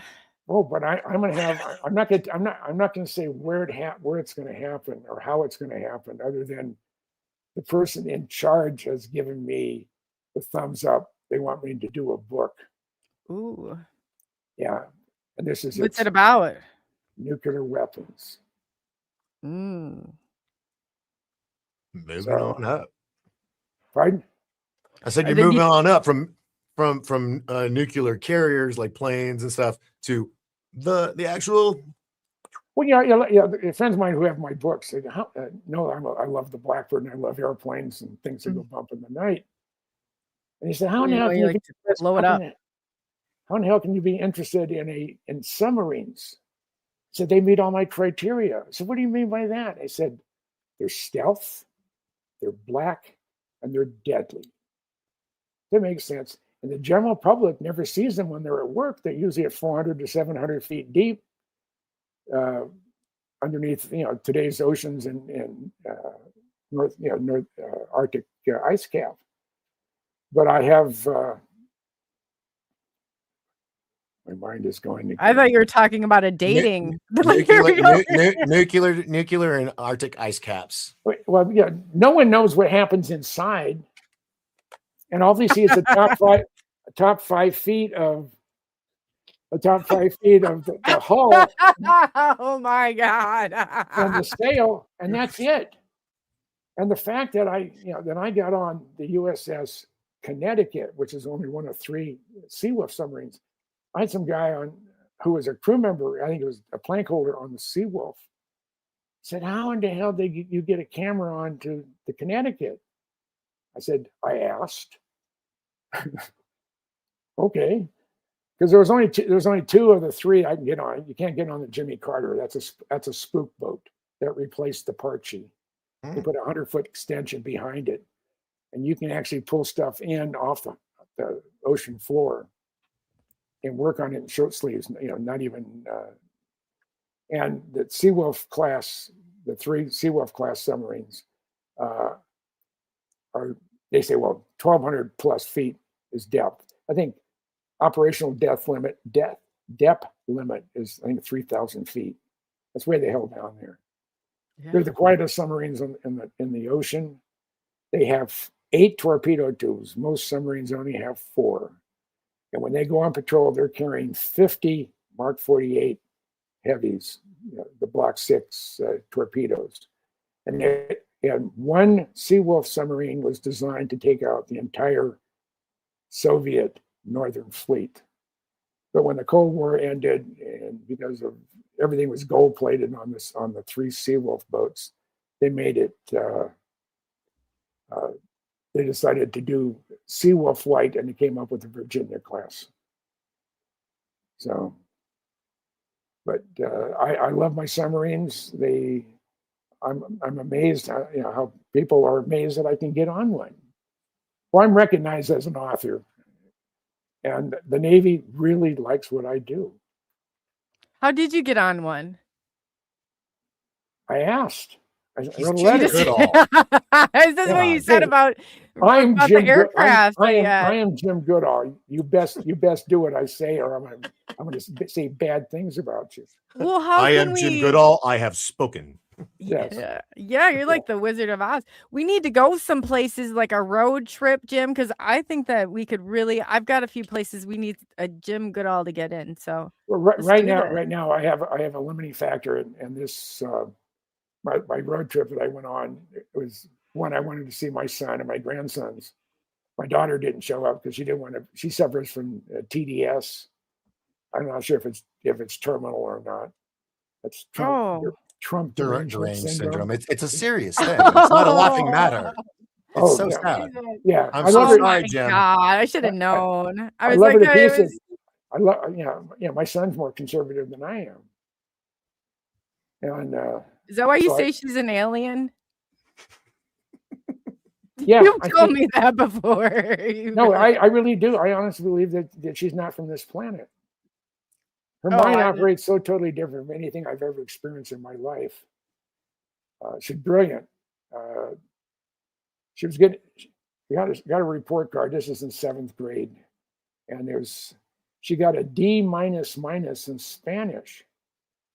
So I was in town, so I went over to see. Hey, I want to go see Alicia's Spanish teacher, and she said, "Okay, you can come." We set up an appointment after school was over. I said, I couldn't give Alicia an F, even though she never turned in any of her homework.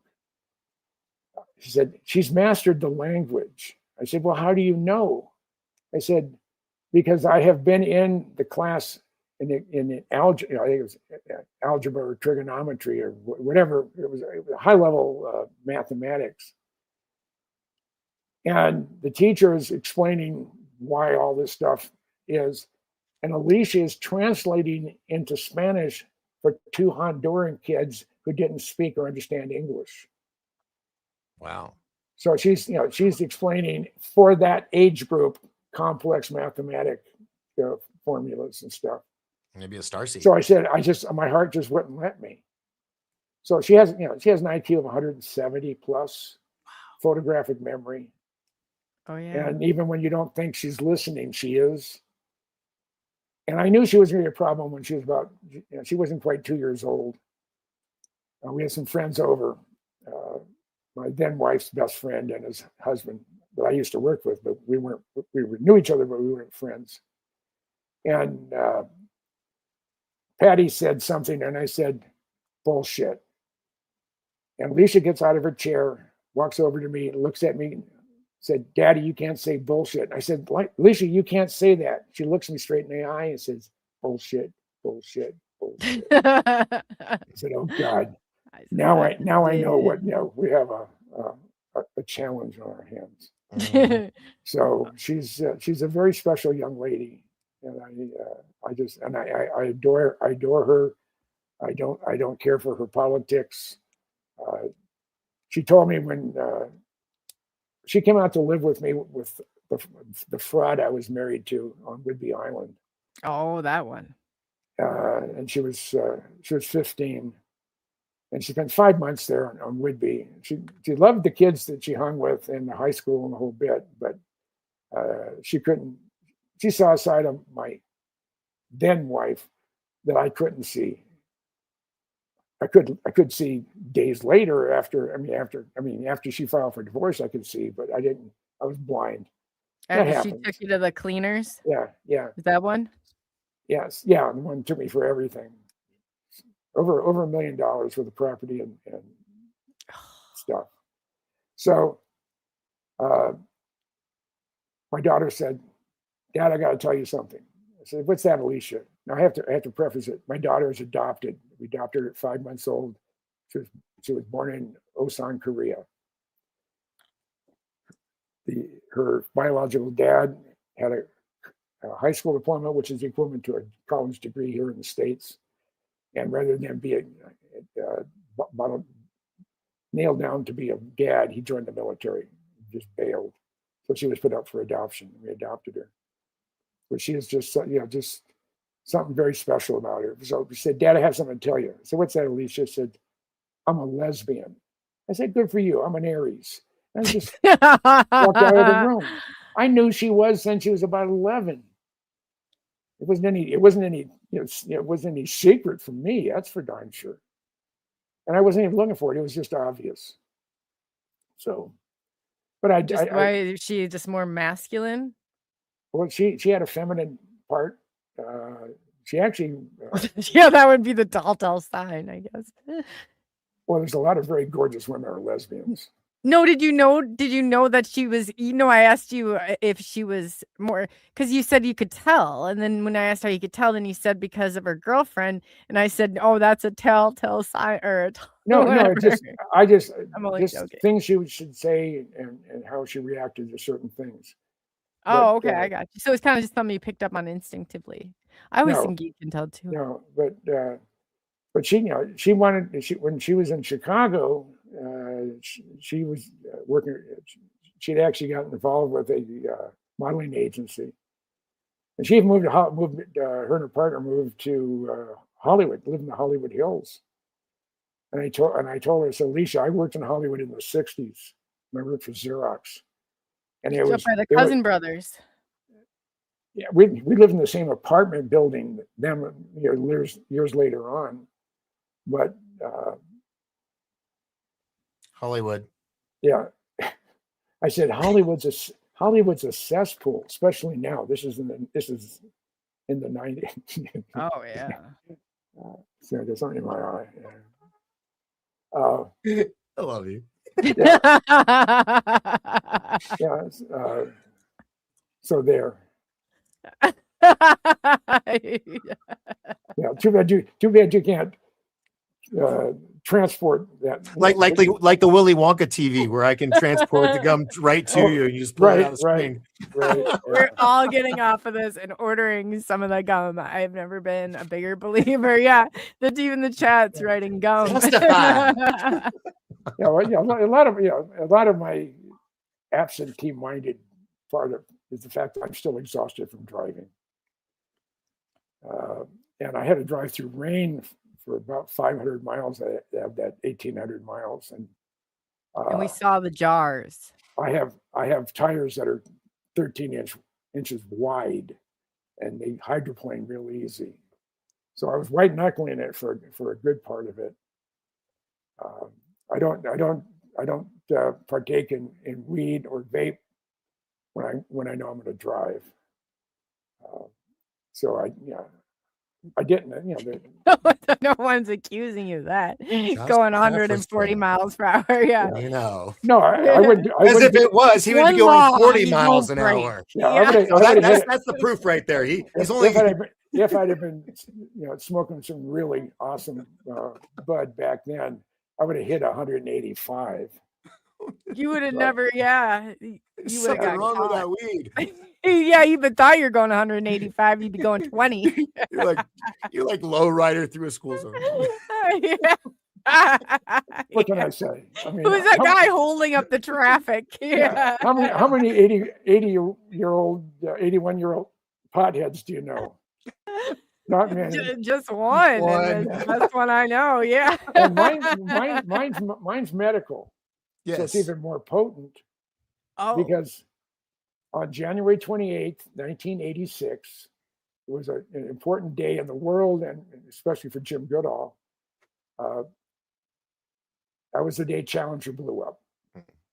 It was also the day I spent 11 hours on an operating room table at Mayo Clinic in Rochester, Minnesota, to remove a golf ball-sized tumor from inside the middle of my head. And at 5 hours of surgery, I had a 50% chance, but every hour after that it drops dramatically. So I was in low single digits of my chance of just surviving the surgery. And I went in prepared. I didn't, when you're 40 years old, and there's a lot of 40-year-olds out there, but when you, it's pretty mind-blowing when you come to terms with dying. And I had no, if this was the end, I had no regrets. I would miss my son and my daughter and my friends, something terrible, but I would not mourn. I would not be afraid of dying because I came to terms with it. What happened is I was getting hard of hearing in my left ear. I got a ringing sound. And I've been around loud airplanes and stuff, engines running, and that causes deafness anyway. And for Christmas '85, I wanted to do something with the family and get a hearing aid. So I went and had a hearing test. And the doctor came out and says, Jim, I don't like the results of the test.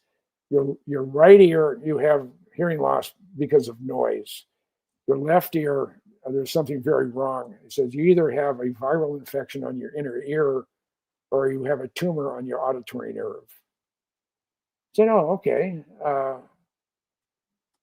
How big is it? So we need to have a CAT scan done. So on December 30th of 85, excuse me, I went and had a CT scan of my head. And I said, we'll give you an answer in a week to 10 days. So it's Monday. It's about 2 weeks later. I was national sales manager for a startup company. We had 50 some odd employees, and I think we had about $14 million worth of business our first year. And we were brokering for a European firm. And I came to work. This is Minnesota. It's 18 below zero, dead calm. It's 7:30 in the morning. I drive in the parking lot. And there's about a half a dozen guys outside smoking and just chewing the fat. I said, what the hell are you guys doing outside? He said, have you been inside? I said, no. And we had a 100,000 square foot facility, mainly a warehouse. Open the door and the building is vacant. Oh my God. And this is before cell phones. So you didn't have a phone. You could call someone and say, what the hell happened? Where my office was, all my personal stuff was in a box right in the middle of the floor. Same with any of the technicians. Their stuff, every personal thing was already secured. So I walked down, 3 or 4 doors down was a company that we partnered with on a couple of jobs.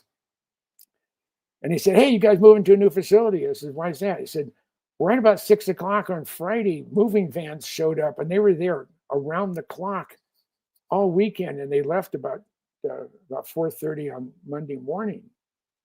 I said, no, the company was liquidated over the weekend. And, oh, okay. So can I use your phone? I called my wife. So I called Shelly. I said, bad news. I said, what's that? He said, Ventic is out of business. She said, well, that's great. Our accountant just called us and said that he just did a quick look at our taxes and we may owe the feds about $10,000. Joy says, well, I have a doctor's appointment at 9:30. I'll be home by about 10.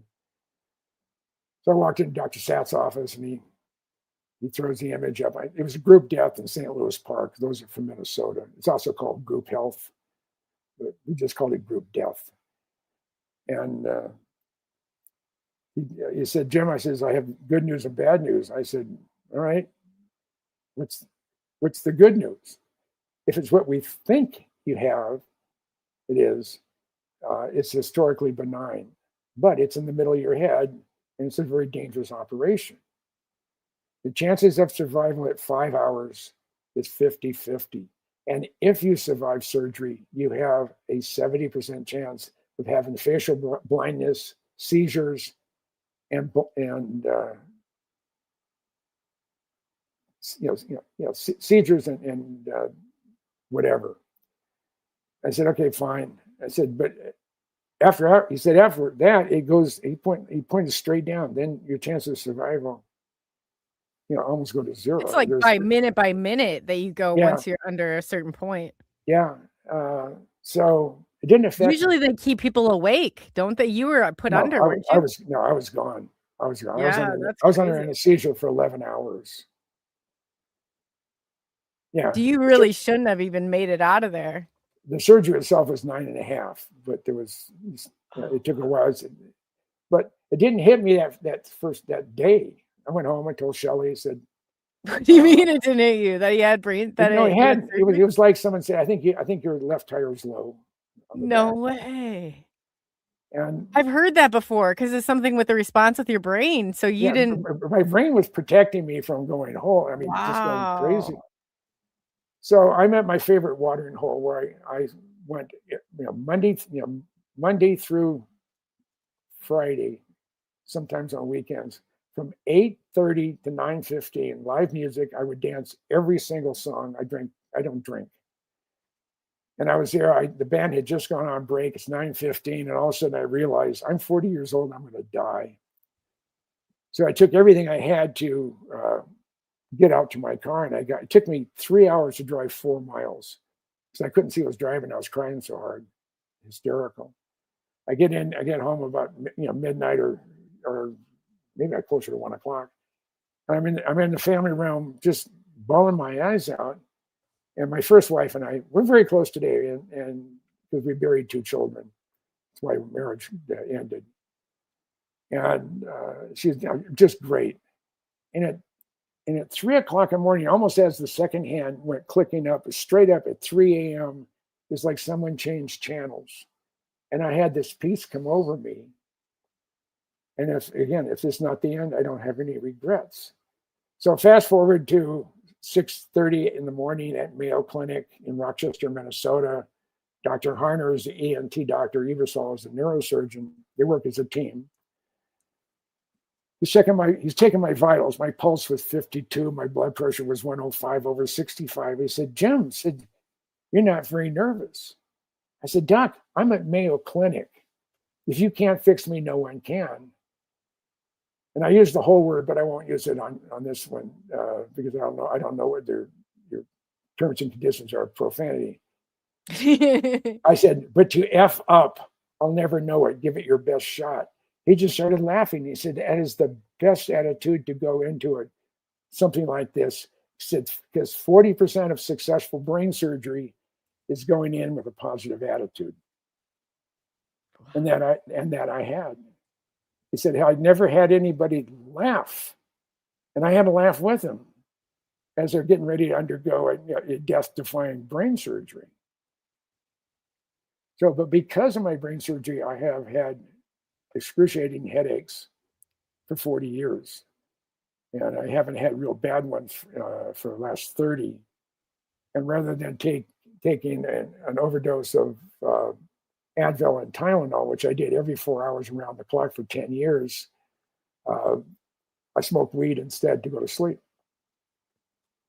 Nothing wrong with that. There's nothing wrong with that. So, and it was a real challenge back in the 80s and 90s trying to find weed. Where did?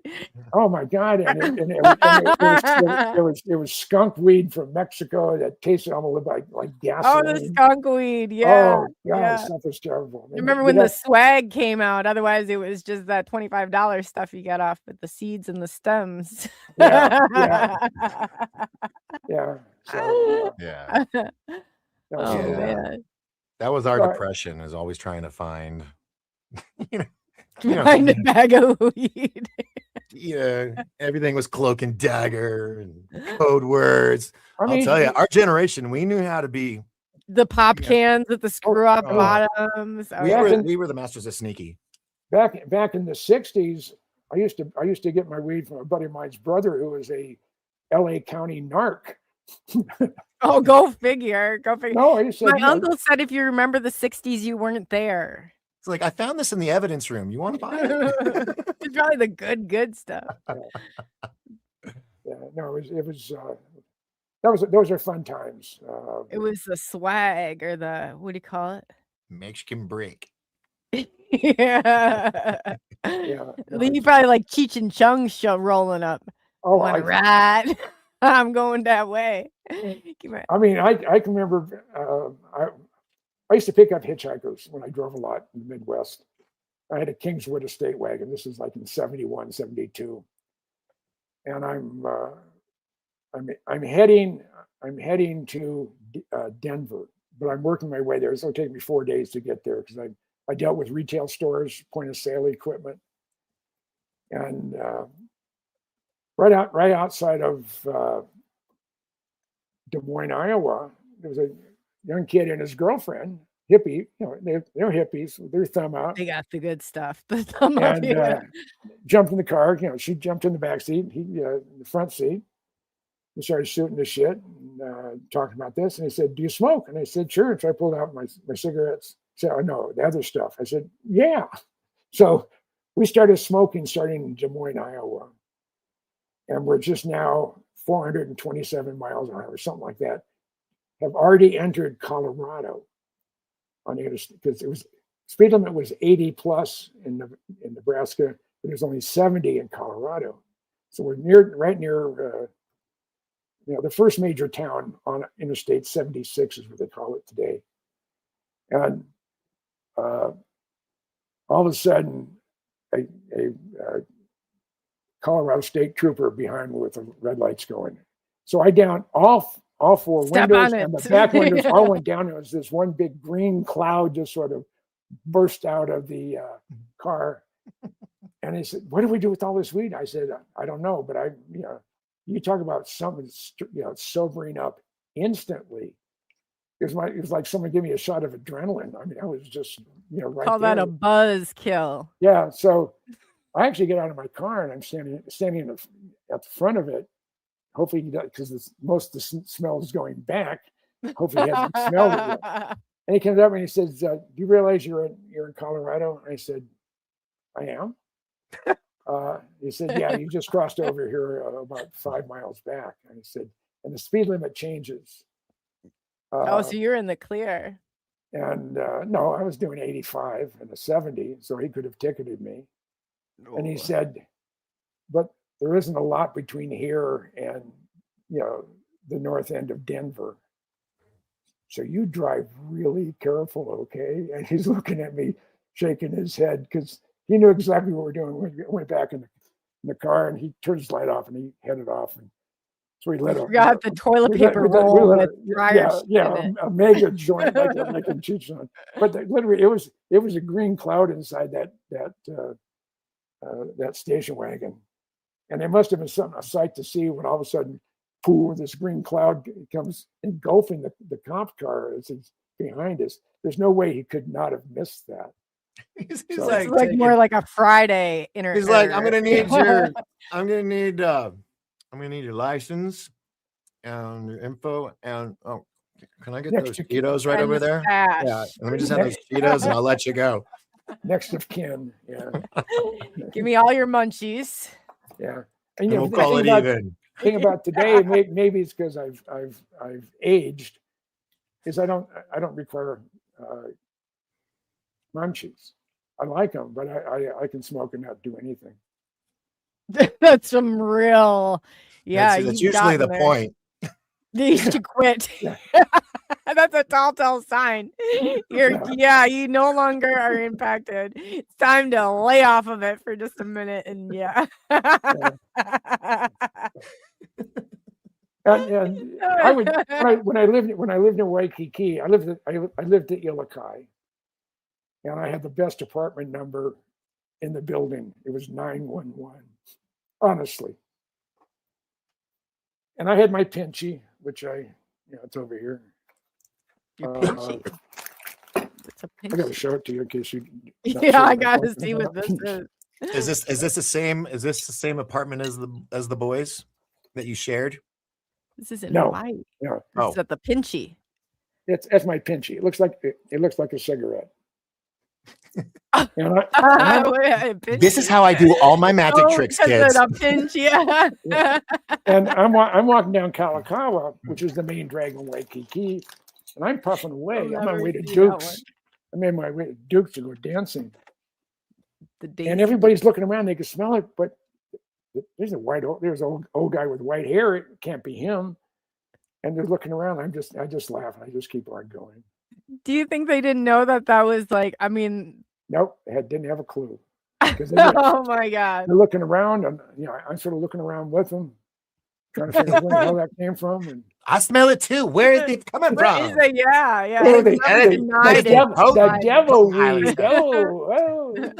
Yeah, the Lord's lettuce. You tell him. Yeah. So I love my time in Hawaii. I'm glad I was there during the lockdowns because I'd be in jail. They were brutal. I mean, and there were people in the surf with medical masks on. Oh my God! You want to drown? Yeah, I know. Are you that stupid? Yes. I mean, times when the openings, if you blow it up with an electron microscope, the openings in the mask, I know, are that big. And the virus is this big. It's not stopping squat. It was all. I was out there marching on. Yeah, I'm a pure blood. Me too. Again, you three. Good for you. Scouts on you. They tell people. No. Is it the one from Mockingbird? Hunger Games. Yeah. I was the mask guy on TikTok that started that with the whole pure blood thing.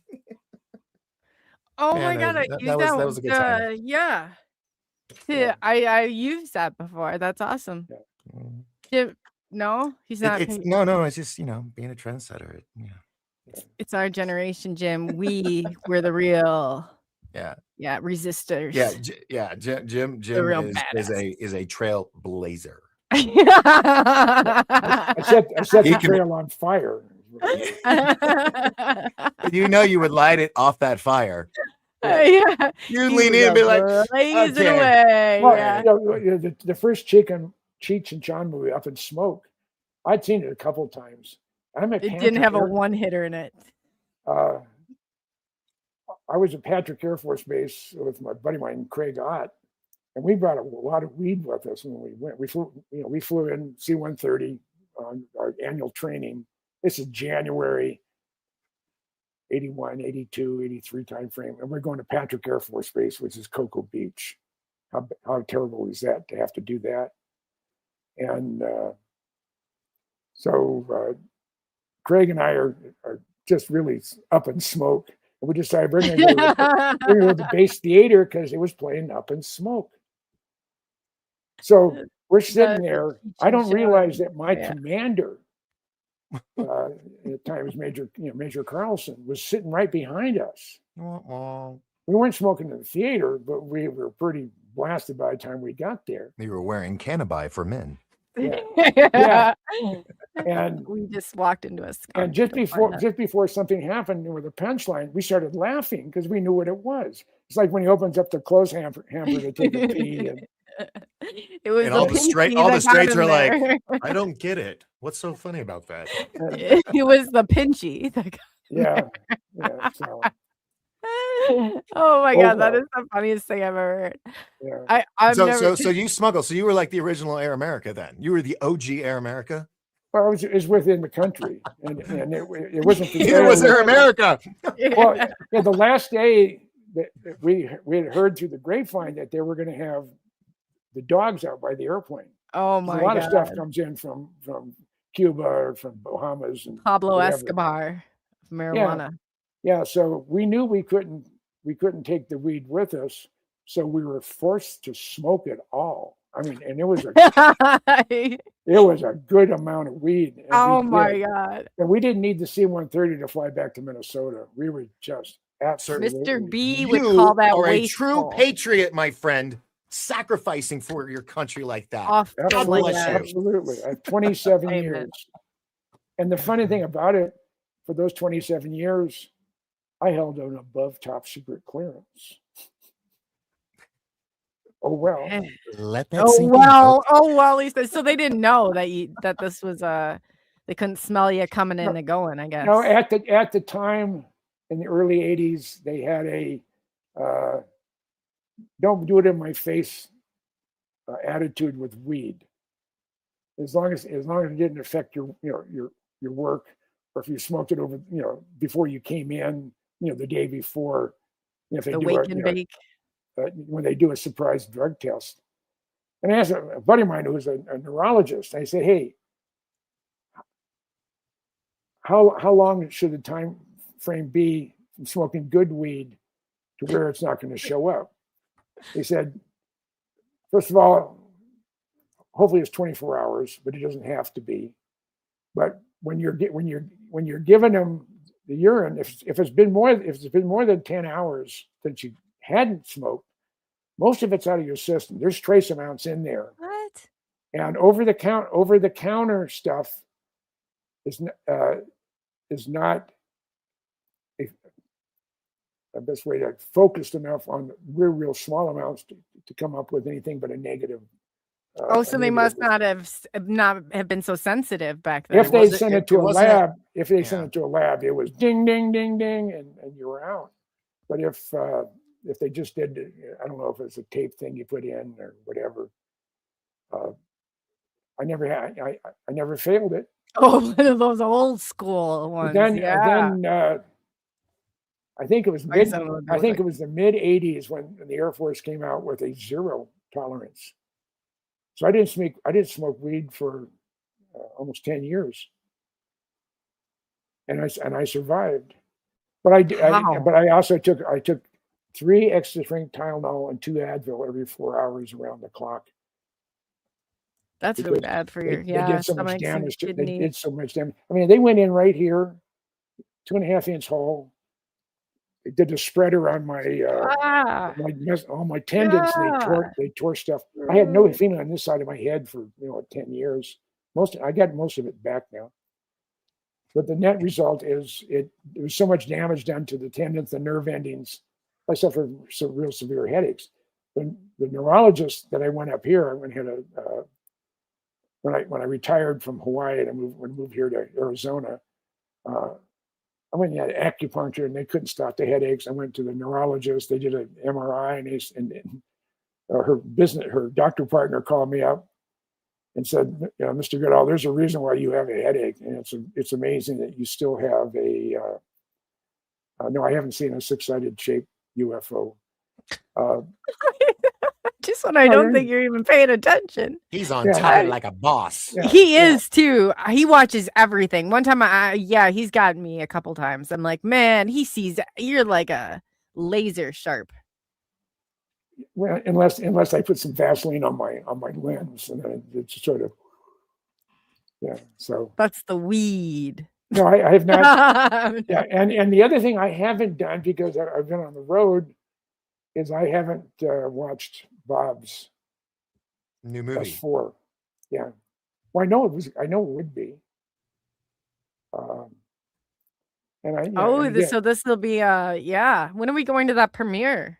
I won't tell Luigi when he's on. No, Luigi said that both the Canadian government and the U.S. government did everything it could to keep him from finishing the movie. Scoundrels. And stopped prevented any distribution. So they went on YouTube. So it's on YouTube. Oh, is it really? Yeah, it's a pay-per-view, which is fine. Bob deserves it. I think it's on Amazon too. Pardon? I think it's on Amazon as well. Yeah. That's what you should buy, like hosting for these, you know what I mean? Like all UFO for people who are looking places to put their documentaries. You could start a channel on Roku or something. Yeah. Yeah. Yeah. So no, they're pretty savvy with what they're doing. So, well, we want a piece of that. We could put all yours up there. You could have an audio book. no, no one would listen to it. Yeah, they will. Oh God, what, to have the legend Jim Goodall's voice on there? Come on, Oh shit, it's Goodall. Yeah. isn't it? It is. You change it. It is a Goodall. A good. Coley's like, Goodall. wait, it is Goodall, right? I thought he was gonna have a joke. I was waiting for the joke, No, and then I saw him grin, so I was like, man. I part of when I came to terms with dying, so I mean, it changed a lot of me. It actually amplified what I was already doing, sometimes by a large factor. But I don't let things bother me. If someone's feeding me a line of bullshit, I will probably tell them either in private or if it doesn't work in public, bullshit. I like Jeremy, that about you. Jeremy Corbell, when he was at the Storm Area 51 bit, he's using the F word in every sentence. And if I said, I've been in construction, I've been in the military, totally, for over a quarter of a century, and I've heard everything there is to say, but you say it just as an adjective, and I find it offensive. What do you call him? Doorbell. Doorbell. That's right. Jeremy Doorbell. Yeah, and I don't have any. He's a self promoter. I got to give him credit for doing what he did, and I've known George Knapp forever. As long as I've known Lear, I've known George Knapp. And last time I saw him at the station, he told me that, and this was before the lockdown, so it'd be like 2019. No, it was right after the Storm Area 51, so it is September 2019. He said that he's been informed that his contract probably won't be renewed for the following year. So it was an opportunity. He had his foot in the door, because of Lear and stuff with Bob. Because Bob was the silhouetted head Jared talking about S4 and whatever. So it was a godsend for George, and I'm happy for that. But not. Do you remember what Lear used to say about those guys, though? He said that in the 80s that they got their mortgages paid in return. Most of them were on the books. That's what Lear said. Yeah, that's possible. I mean, the federal government throws billions, if not trillions, of money at lost causes. I'll take it. Yeah. So am I. I'll be the lost cause. Yeah, but that's the lost. I'll be a lost cause, baby. Yeah, I've been a lost cause since the day I was born. Yeah. So, what do you think, Jim? What else? I mean, we've been jamming now for 2 hours. Our record is Doc. You and I went on for. Oh, we went on for a while. Yeah. I think we did like a 4-hour show once. Yeah. I could see a marathon in motion. Yeah. But that would have to be earlier in the day. And he's also driven 4,000 miles in an hour. Mach 3. Yeah. Most of my cars have been fast. I had an 800 horsepower 57 Chevy. I had a 59 Corvette, a 65 Corvette, two 2010 Grand Sports. You still have a license. Three big block Camaros, 67, 68, and 69, 70 Z28, 87 IROC. The IROC, oh my God. A Camaro, yeah. I forgot about that. I had a 2000, I had a 1996 Impala SS. Increased from 245 to 500 plus with no top speed limit. And after I blew the engine on that, because it was a bad forging, I got a 2006 Pontiac GTO, which was the size of a Acura coupe with an LS3 motor in it. I mean, it was fast. But that was And a then- panty dropper. Yeah, it was, and it was red. And then I ended up with my 2010 Corvette, which got totaled in a minor fender bender because they can't get the parts. Limited production. And so I got an identical 2010 Grand Sport with the money I got from my insurance company, and got a red Grand Sport. And I've had more compliments on that car than any car I've ever had. So fun. So life is good in some picked up ways. in that car, yeah. And people who don't know, Jim's a dancer too. He's a Rico Suave on the dance floor. Oh, yeah. John Travolta, he has nothing on Jim. No Ricky Martin, nobody. Yes, Jim shakes it. That has He can shake a bum. Yeah. that has done wonders for my life, being someone who loves to dance. Yeah, I bet, and for hers. yeah, Like and I don't understand guys who don't like dancing. Where else can you go to a place that you're a stranger, see a good-looking woman, dance a couple fast songs, and a slow song starts as you put your arm around her body and bring it in, and you're just living in the moment, flowing with the music. I'm in a different world when I hear music. Living the vida loca. And he just goes to that place. But if you were to do that, see some beautiful woman on the sidewalk and go, throw your arms around her, you'd end up in the clink Police! with broken bones and missing teeth. For sure. That's the way I So roll. it's the best. My mom loved how to dance. My dad didn't. He was born and raised in the infantry. So starting 1950, a big bang band. Get in on the Footloose era. Doing swing dancing with my mom. I went to Elvis Presley's very first concert in San Francisco with my mom, my cousin Cookie, and my Aunt Mary. And of course, yours truly. I was not quite 12. It was February 1957. And he sang Before every after song. you stole the train. And was this the beginning of the train theft?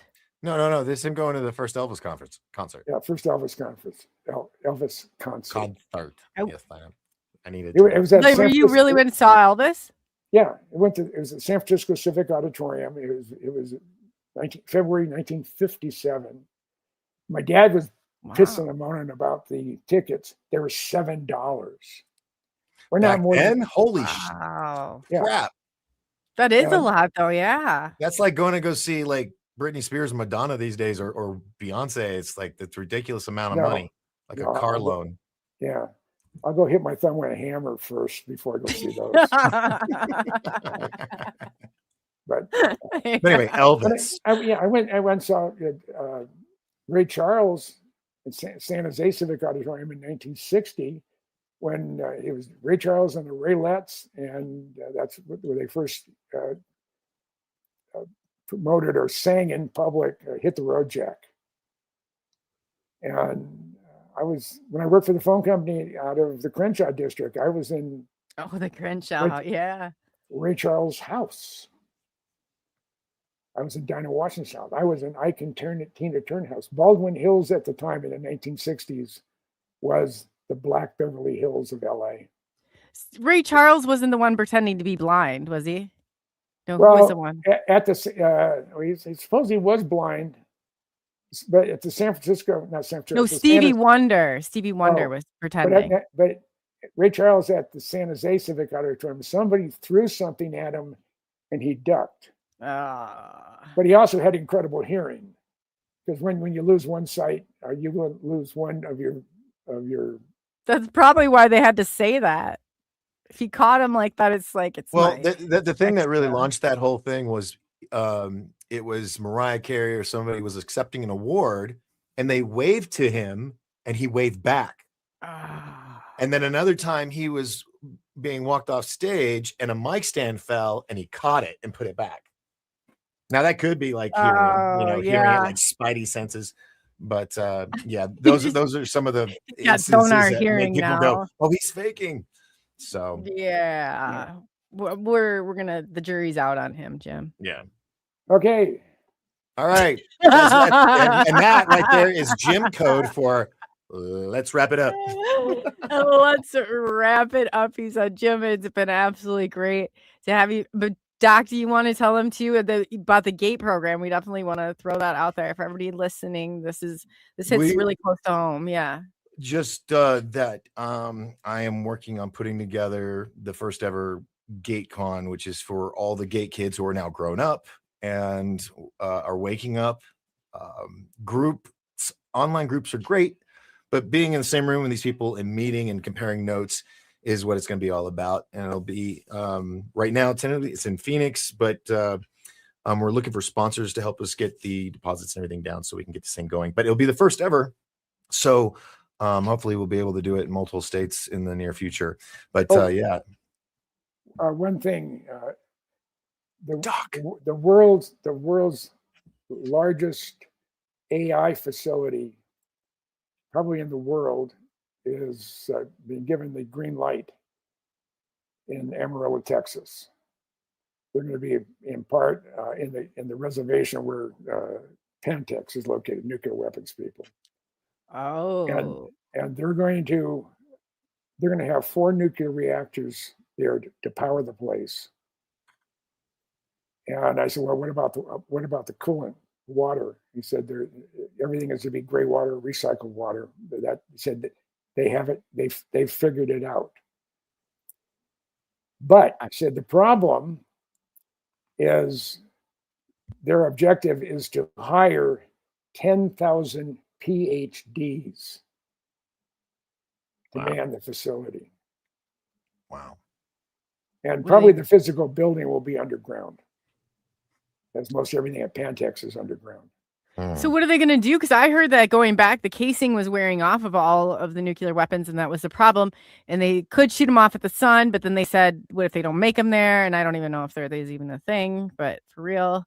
But I don't know. No, just by the nature of being in something that's highly radioactive, it will degrade the electronics, and over a period of time, it'll degrade the metallurgy of the entire structure. So, oh wow, that's there was a lot of people worried about when the Soviet Union came apart. What happened to all those suitcase bombs?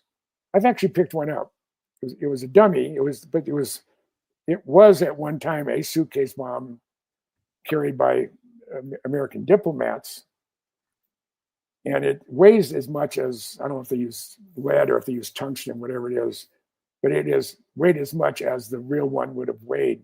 They said, why don't you pick that up? And my God, it must have weighed about 70 pounds. Wow. Oh, wow. But it's man portable.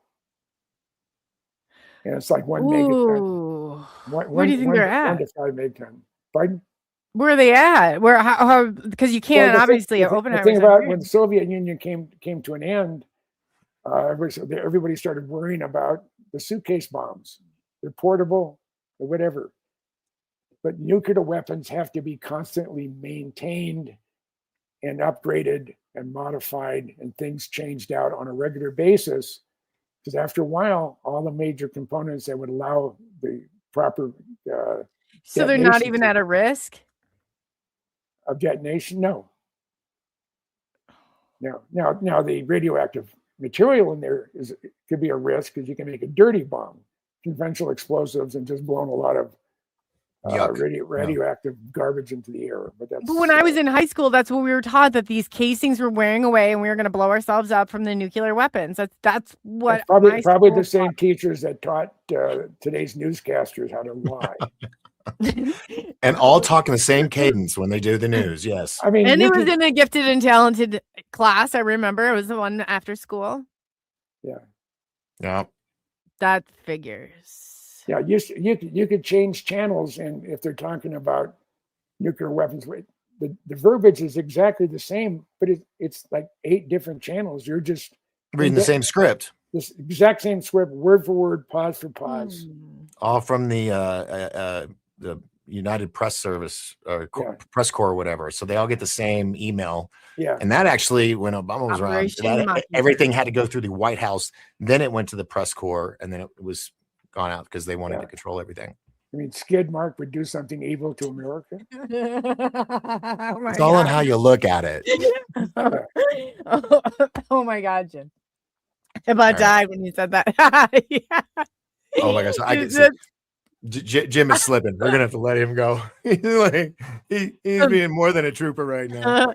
All right, Jim. We're gonna let you go on back for a smoke break, but it's been so much fun. And the one thing I do, I've always been very political. I've always been ultra conservative. Both my parents, my grandmother, my dad's mom, her membership number in the John Birch Society, I believe, was the low 2 digits. She was one of the original people to sign up. So, I was born in a very conservative household. Neither of my parents drank. But they smoked. My dad smoked 5 packs of cigarettes a day. So I could steal cigarettes from them. Yeah. He used 1 match in the morning. That was it. It is possible, by the way. He chained them all. And in February of 1961, he went into the doctor's office. Dr. Brown was 400 pounds. And Dr. Brown told my dad, he said, Jim, if you don't quit smoking, you won't live another 2 years. And my dad said, well, I enjoy smoking. I said, you don't have the balls to quit. And I said, oh yeah? He emptied out his pockets. He had cigars, he had a pipe, he had 3 packs of cigarettes, partially opened, all 3 of them. The table said, I quit. My dad did not touch another cigarette the rest of his life.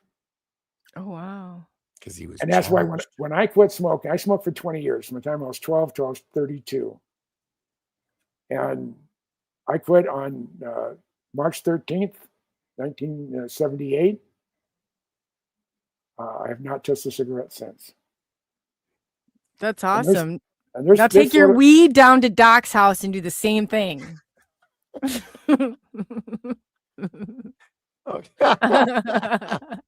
Instead of where's the beef? Where's the weed? Yeah, we want both of those jars.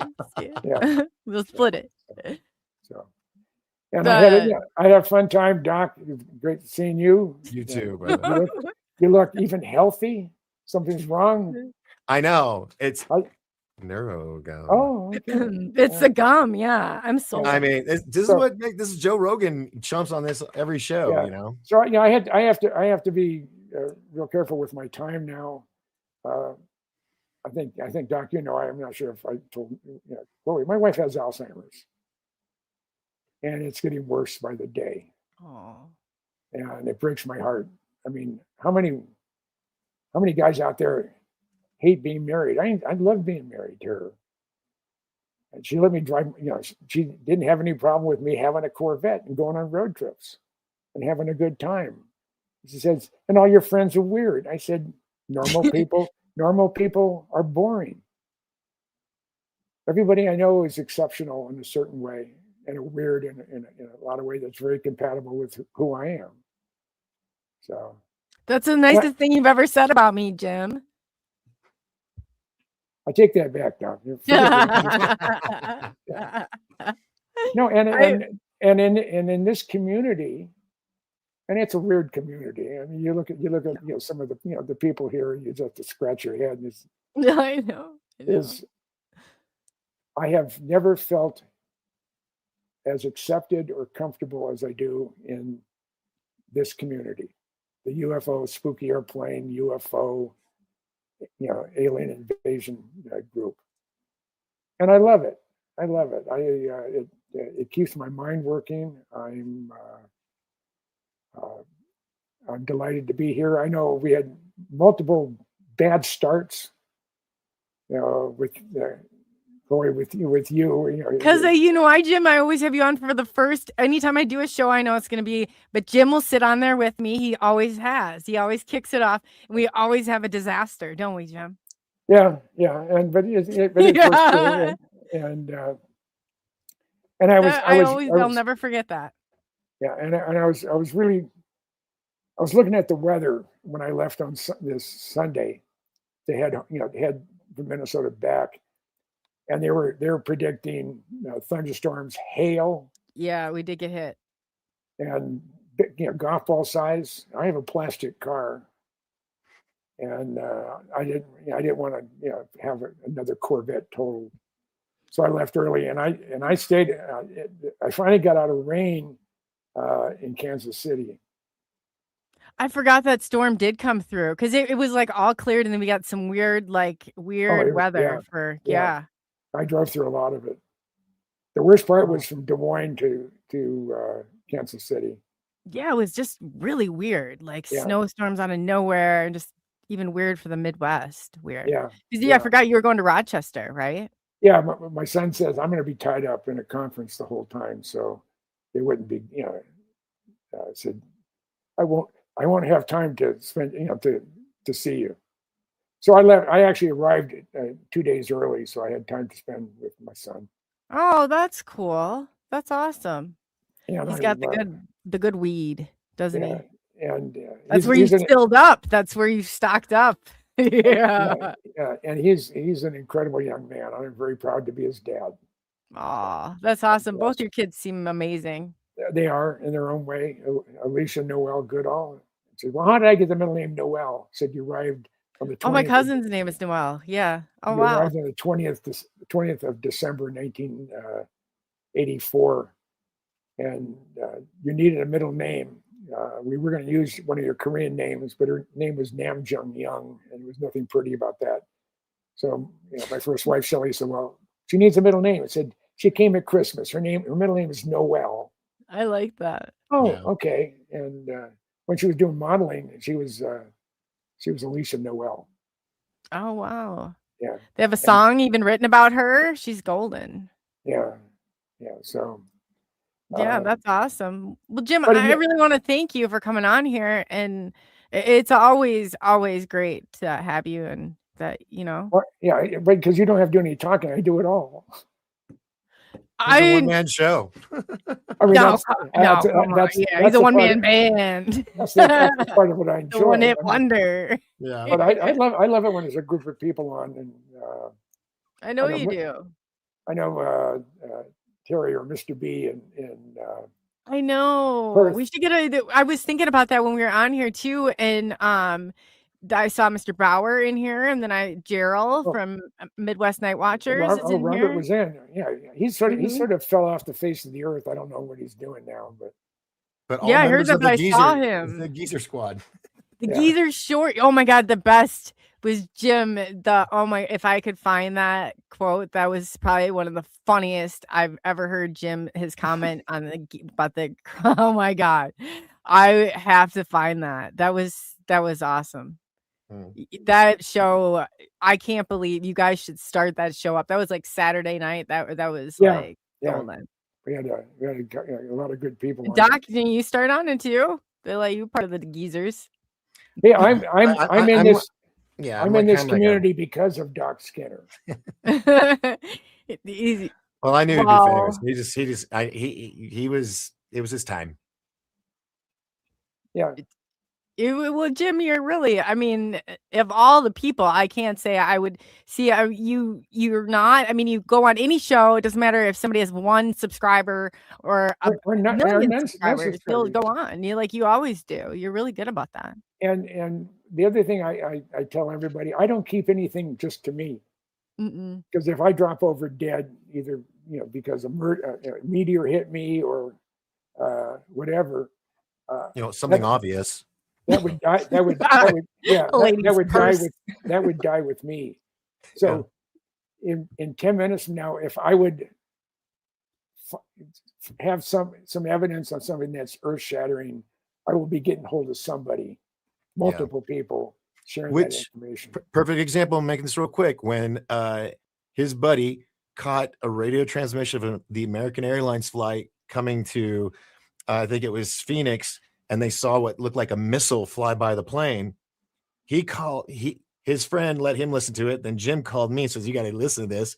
And then I sent it over to the Cousins brothers and broke the story wide open like days before it hit national news.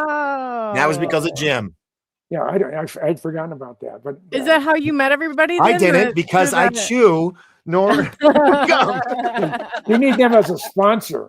I didn't know. Right? This would be perfect. Everybody said clip it. I'm like, this is you couldn't even plan this. If you told me, I wouldn't have believed you, but this gum, I'm sold on it. I gotta order some. My brain good needs stuff. that gum. Yeah. Amazon. It's calling my name. Yeah. Yeah. But don't get the invitations. Well, Jim, I will let you go Already. on the back part, and we'll plan something with Mr. B and everybody. Wouldn't that be fun? Oh, yes, of course. That would be a fun one. Yeah. That let's do it. Let's do So it. I had a text from him earlier today. He said you should be rested up, and we're going to probably be on either tonight or tomorrow. Sometimes we just Yeah, I know. Why didn't you let me know?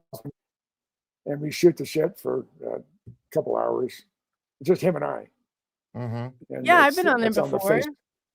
It's on the Facebook link, so there's works really well. So are we not invited or what?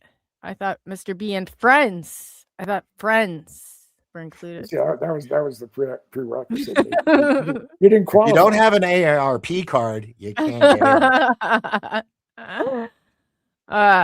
Well, you win some, you lose some. But you guys let me know, because if I go trolling and I see that now I'm going to keep an eyes on you guys. Eyes on the prize. So if I see you out, podcasting without me, there's going to be mad hate in that chat. Okay. Yeah, let me on. You get a hold of Terry and said, hey, let me know when you're on. I'll join. Yes. Okay, sounds Take good. care, Doc. It's good seeing you. You too, brother. And it's good seeing you too, Jim. I know it's always good to see me too. Thanks, yeah. Coley. He's like, I'm out of here. Yeah, I know. Oh my God, I love Jim. But yeah, real quickly, did you want to go into the gate? I can actually clip this at the end too and put it out there if you want to. Well, all I can say is we're shooting to have it in Phoenix, possibly July 4th weekend. We're working on getting some sponsors, people that want to be there, vendors, so we can get that money to put the deposit down and make it all grand. And it's going to be the 4th of July weekend for the 250th anniversary. Why am I all alone on this? Where did you go? Because Coley? I was waiting. I was letting you go. I'm like, I gotta pick up the caboose. All right. It's for anybody that we're gate kids, from the 60s all the way to whenever they're growing up, that were affected by it and are just waking up to it in the past 2 years. There's never been a group convention. It's been asked for. People are like, why can't we all just get together? So I was like, well, let's do it.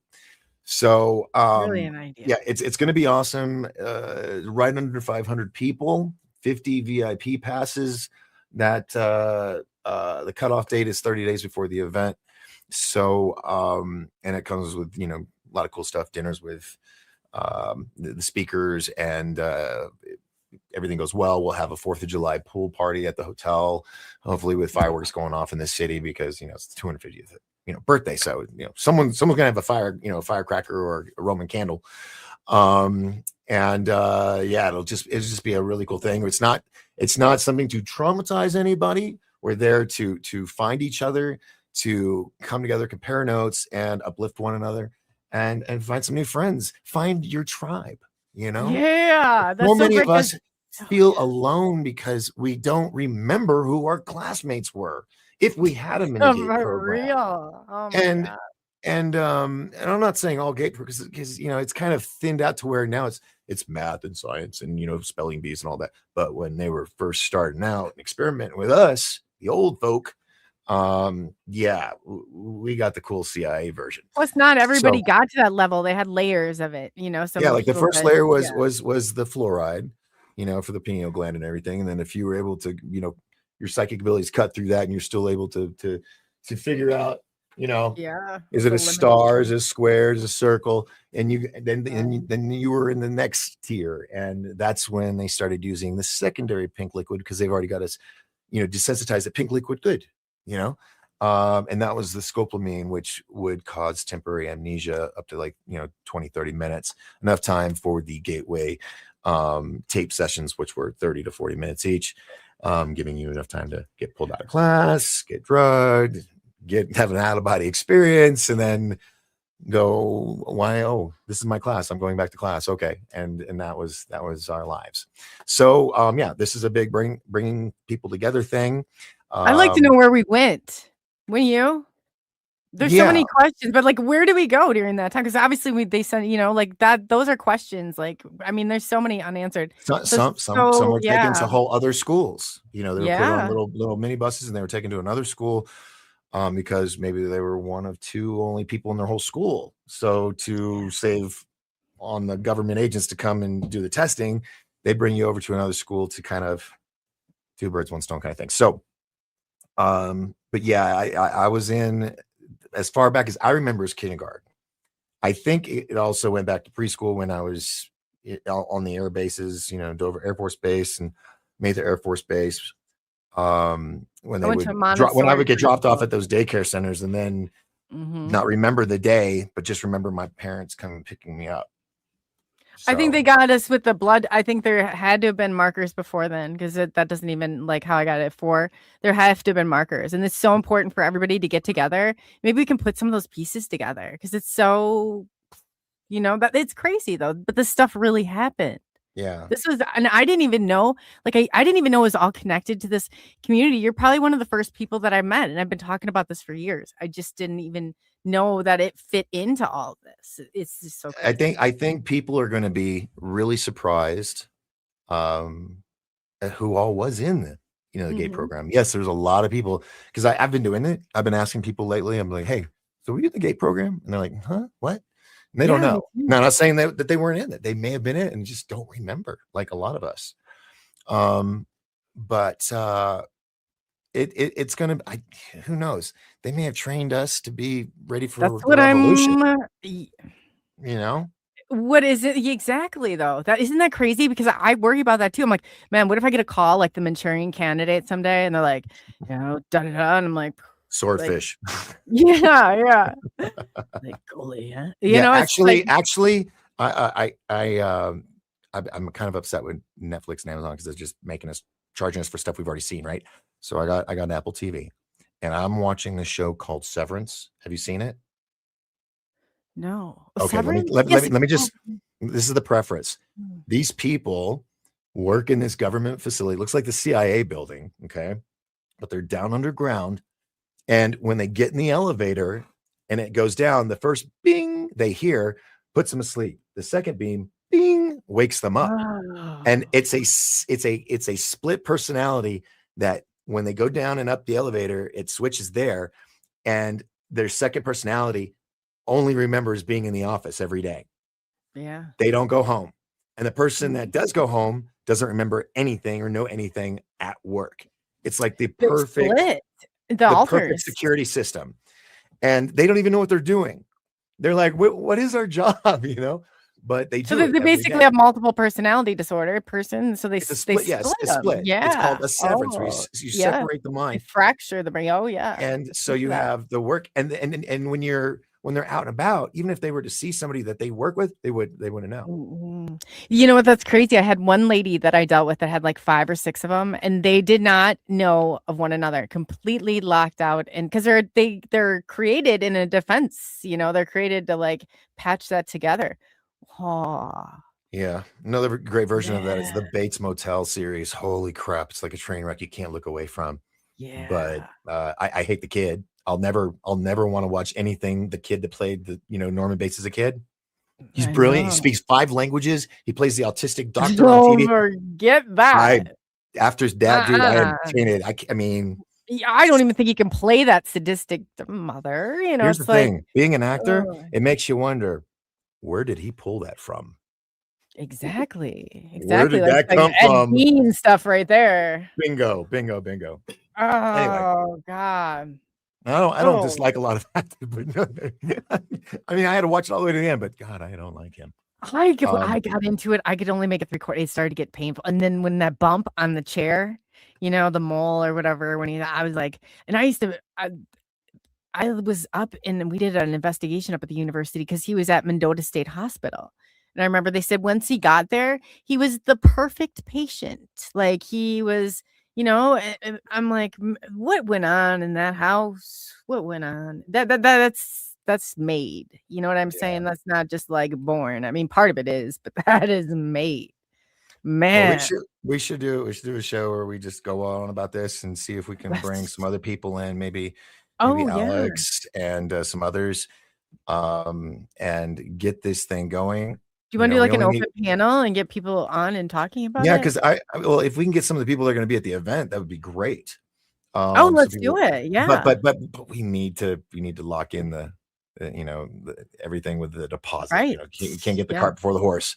Where did And I tell just came people up with where this they last week. can Yeah, I know. You pulled it together quick, but you did it. Look at what you did with, I mean, it's not your first. You've always pulled stuff together and you do it quite fabulously, let me tell you.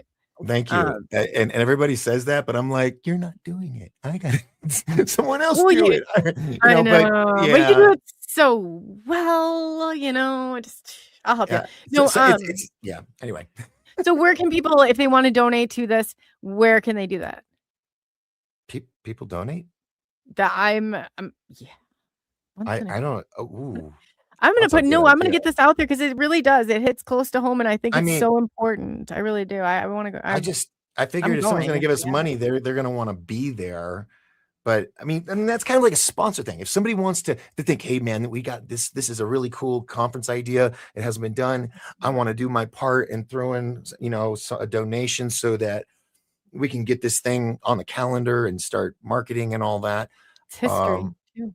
Because hey, fantastic. If you have like a podcast or a book or something, and you want to do that, we will promote the hell out of you. At the event, we'll have a booth and all that.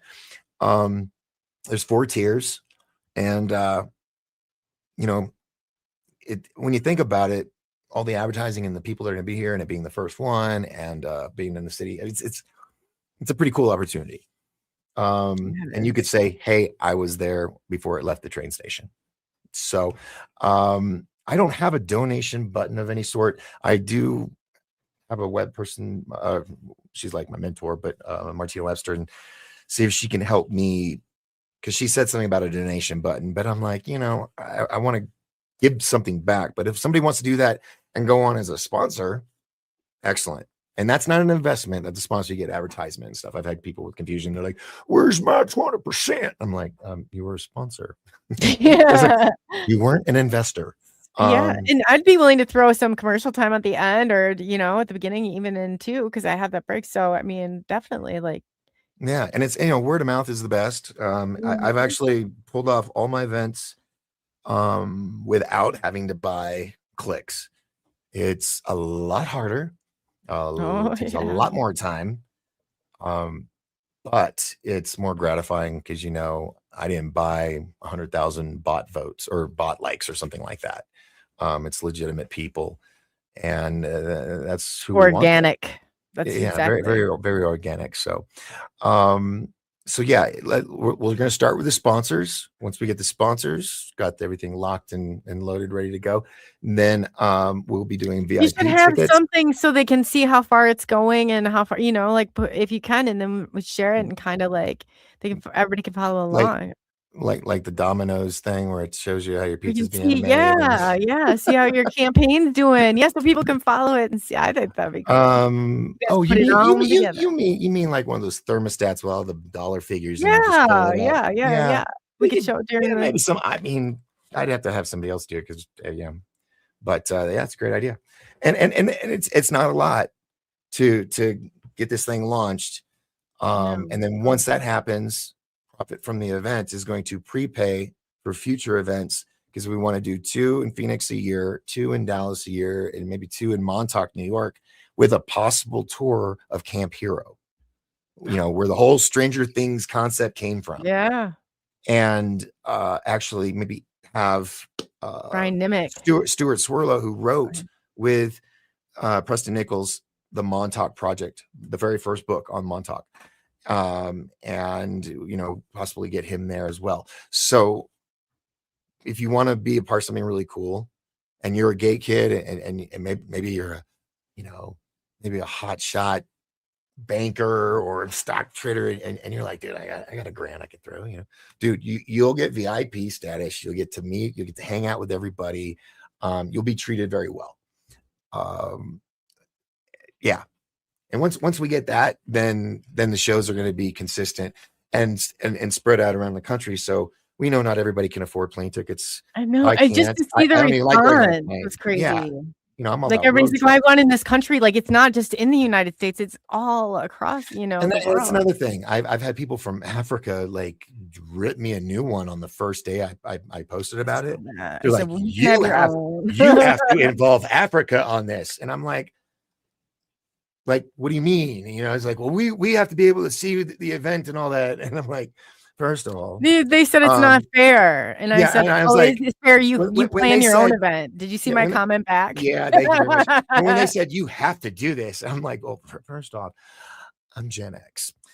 No, don't Second, tell me I have I'm to in do like one of the first years of the GATE program, so I got really fucked up in my head. So I have a real issue with people telling me what I have and cannot do. We are So oppositional. either put some money into the game, some skin in the game, or put it on yourself, or get out of the way.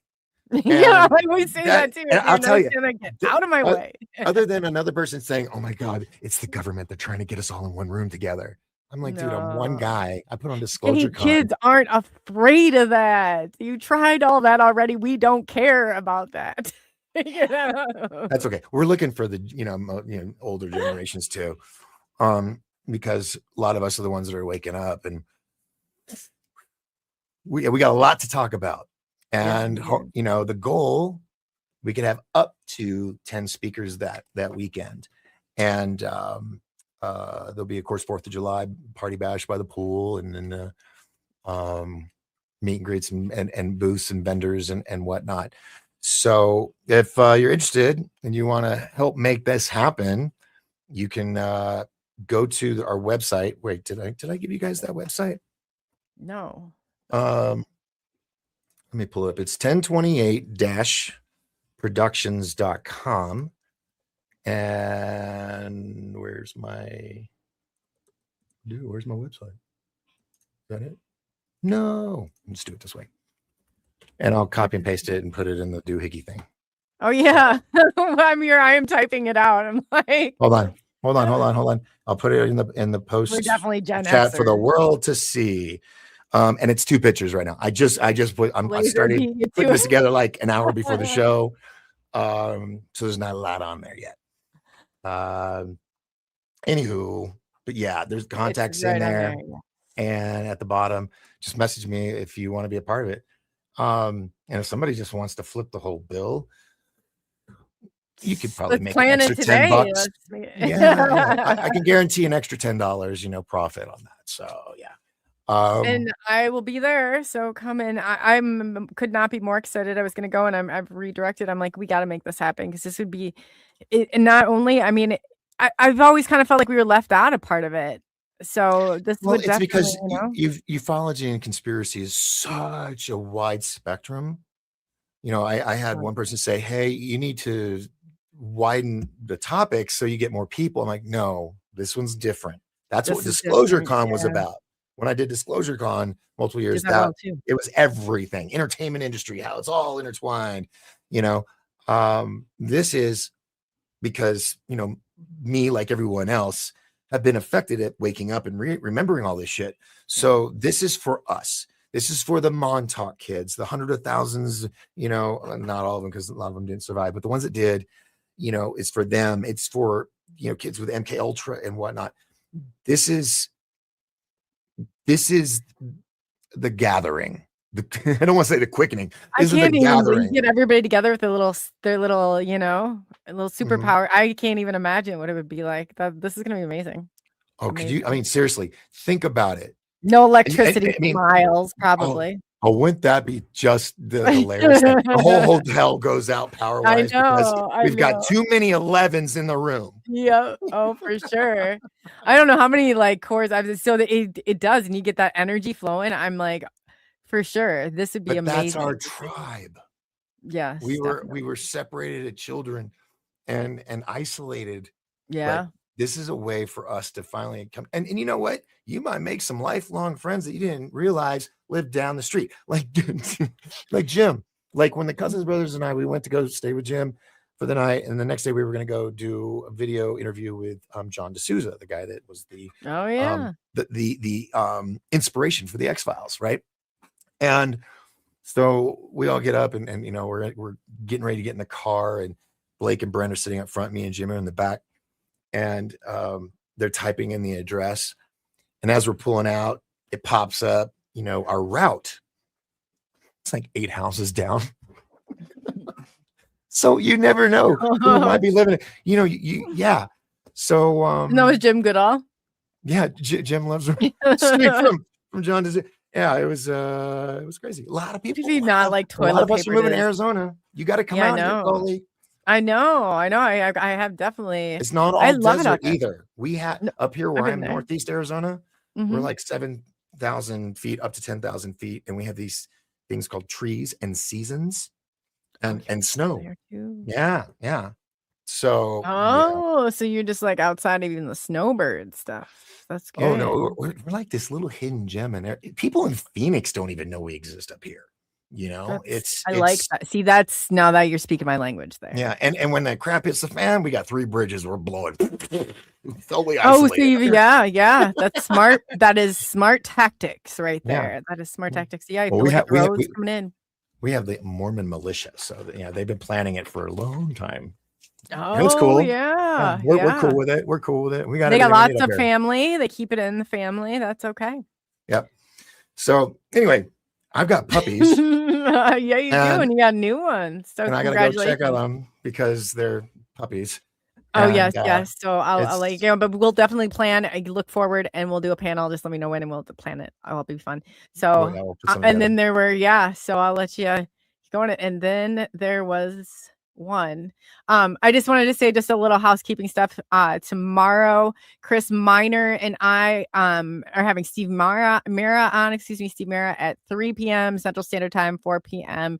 Eastern Standard Time, which is not my typical show time, but it will be great. And yeah, so Chris Miner from Chris Miner Official and from SNX Radio, we're going to be, and then we'll be hosting Steve. And then that'll be Thursday. And then Sunday, stay tuned because Phil is going to be back, Phil Graham with James Gillian, and joined with me and Jay Austin. So that will be fun. We got the UK and the US representing here. So if you didn't catch Phil Graham, I really hold his work and his experience like close to heart. He really is. If you did not see, he exposed 50 years of democide in the UK government, and he took a beating for it. He definitely took a beating for it. But he's a great person. I can't say enough great things about that team. But yes, him, James Gillian, and from East Eddy Ranch, and Jay Austin will be on Sunday. So we're going to do that show. I believe will be 2 p.m. Central Standard Time. So if anything would change, it would be 3, but just stay tuned. We'll be posting updates. So anyway, on that note, everybody, be good to one another. And thank you so much. It's always a pleasure. Jim's great. Doc's great. And to like the gate, the program, it really does. It holds a place like close to my heart. So I'm super excited that I think it's going to be a lot of healing for people. So hopefully we can get that kicked off. And again, if it weren't for each and every one of you, none of this would be possible. I just want to thank Blazer too. Thank you so much for the 5 gift memberships. And I had the thing and I lost the video, but you have a great idea. And Moon at Noon, thank you so much. It is greatly, greatly appreciated. And it beat me up. Yeah, I just want to, again, I can't thank you guys enough. Without you guys, it would not be possible. And so yes, if you'll be free tomorrow at 3 p.m. Central Standard Time, I'll see you back on here with Chris Miner and Steve Mara. And then again, Sunday, it will be 2 p.m. with Phil Graham for part 2 with James Gillian and Jay Austin. So on that note, I am just about out of here. Let's see here, like 2 seconds here. Of course, this happens. But here we go. I'm on my way out.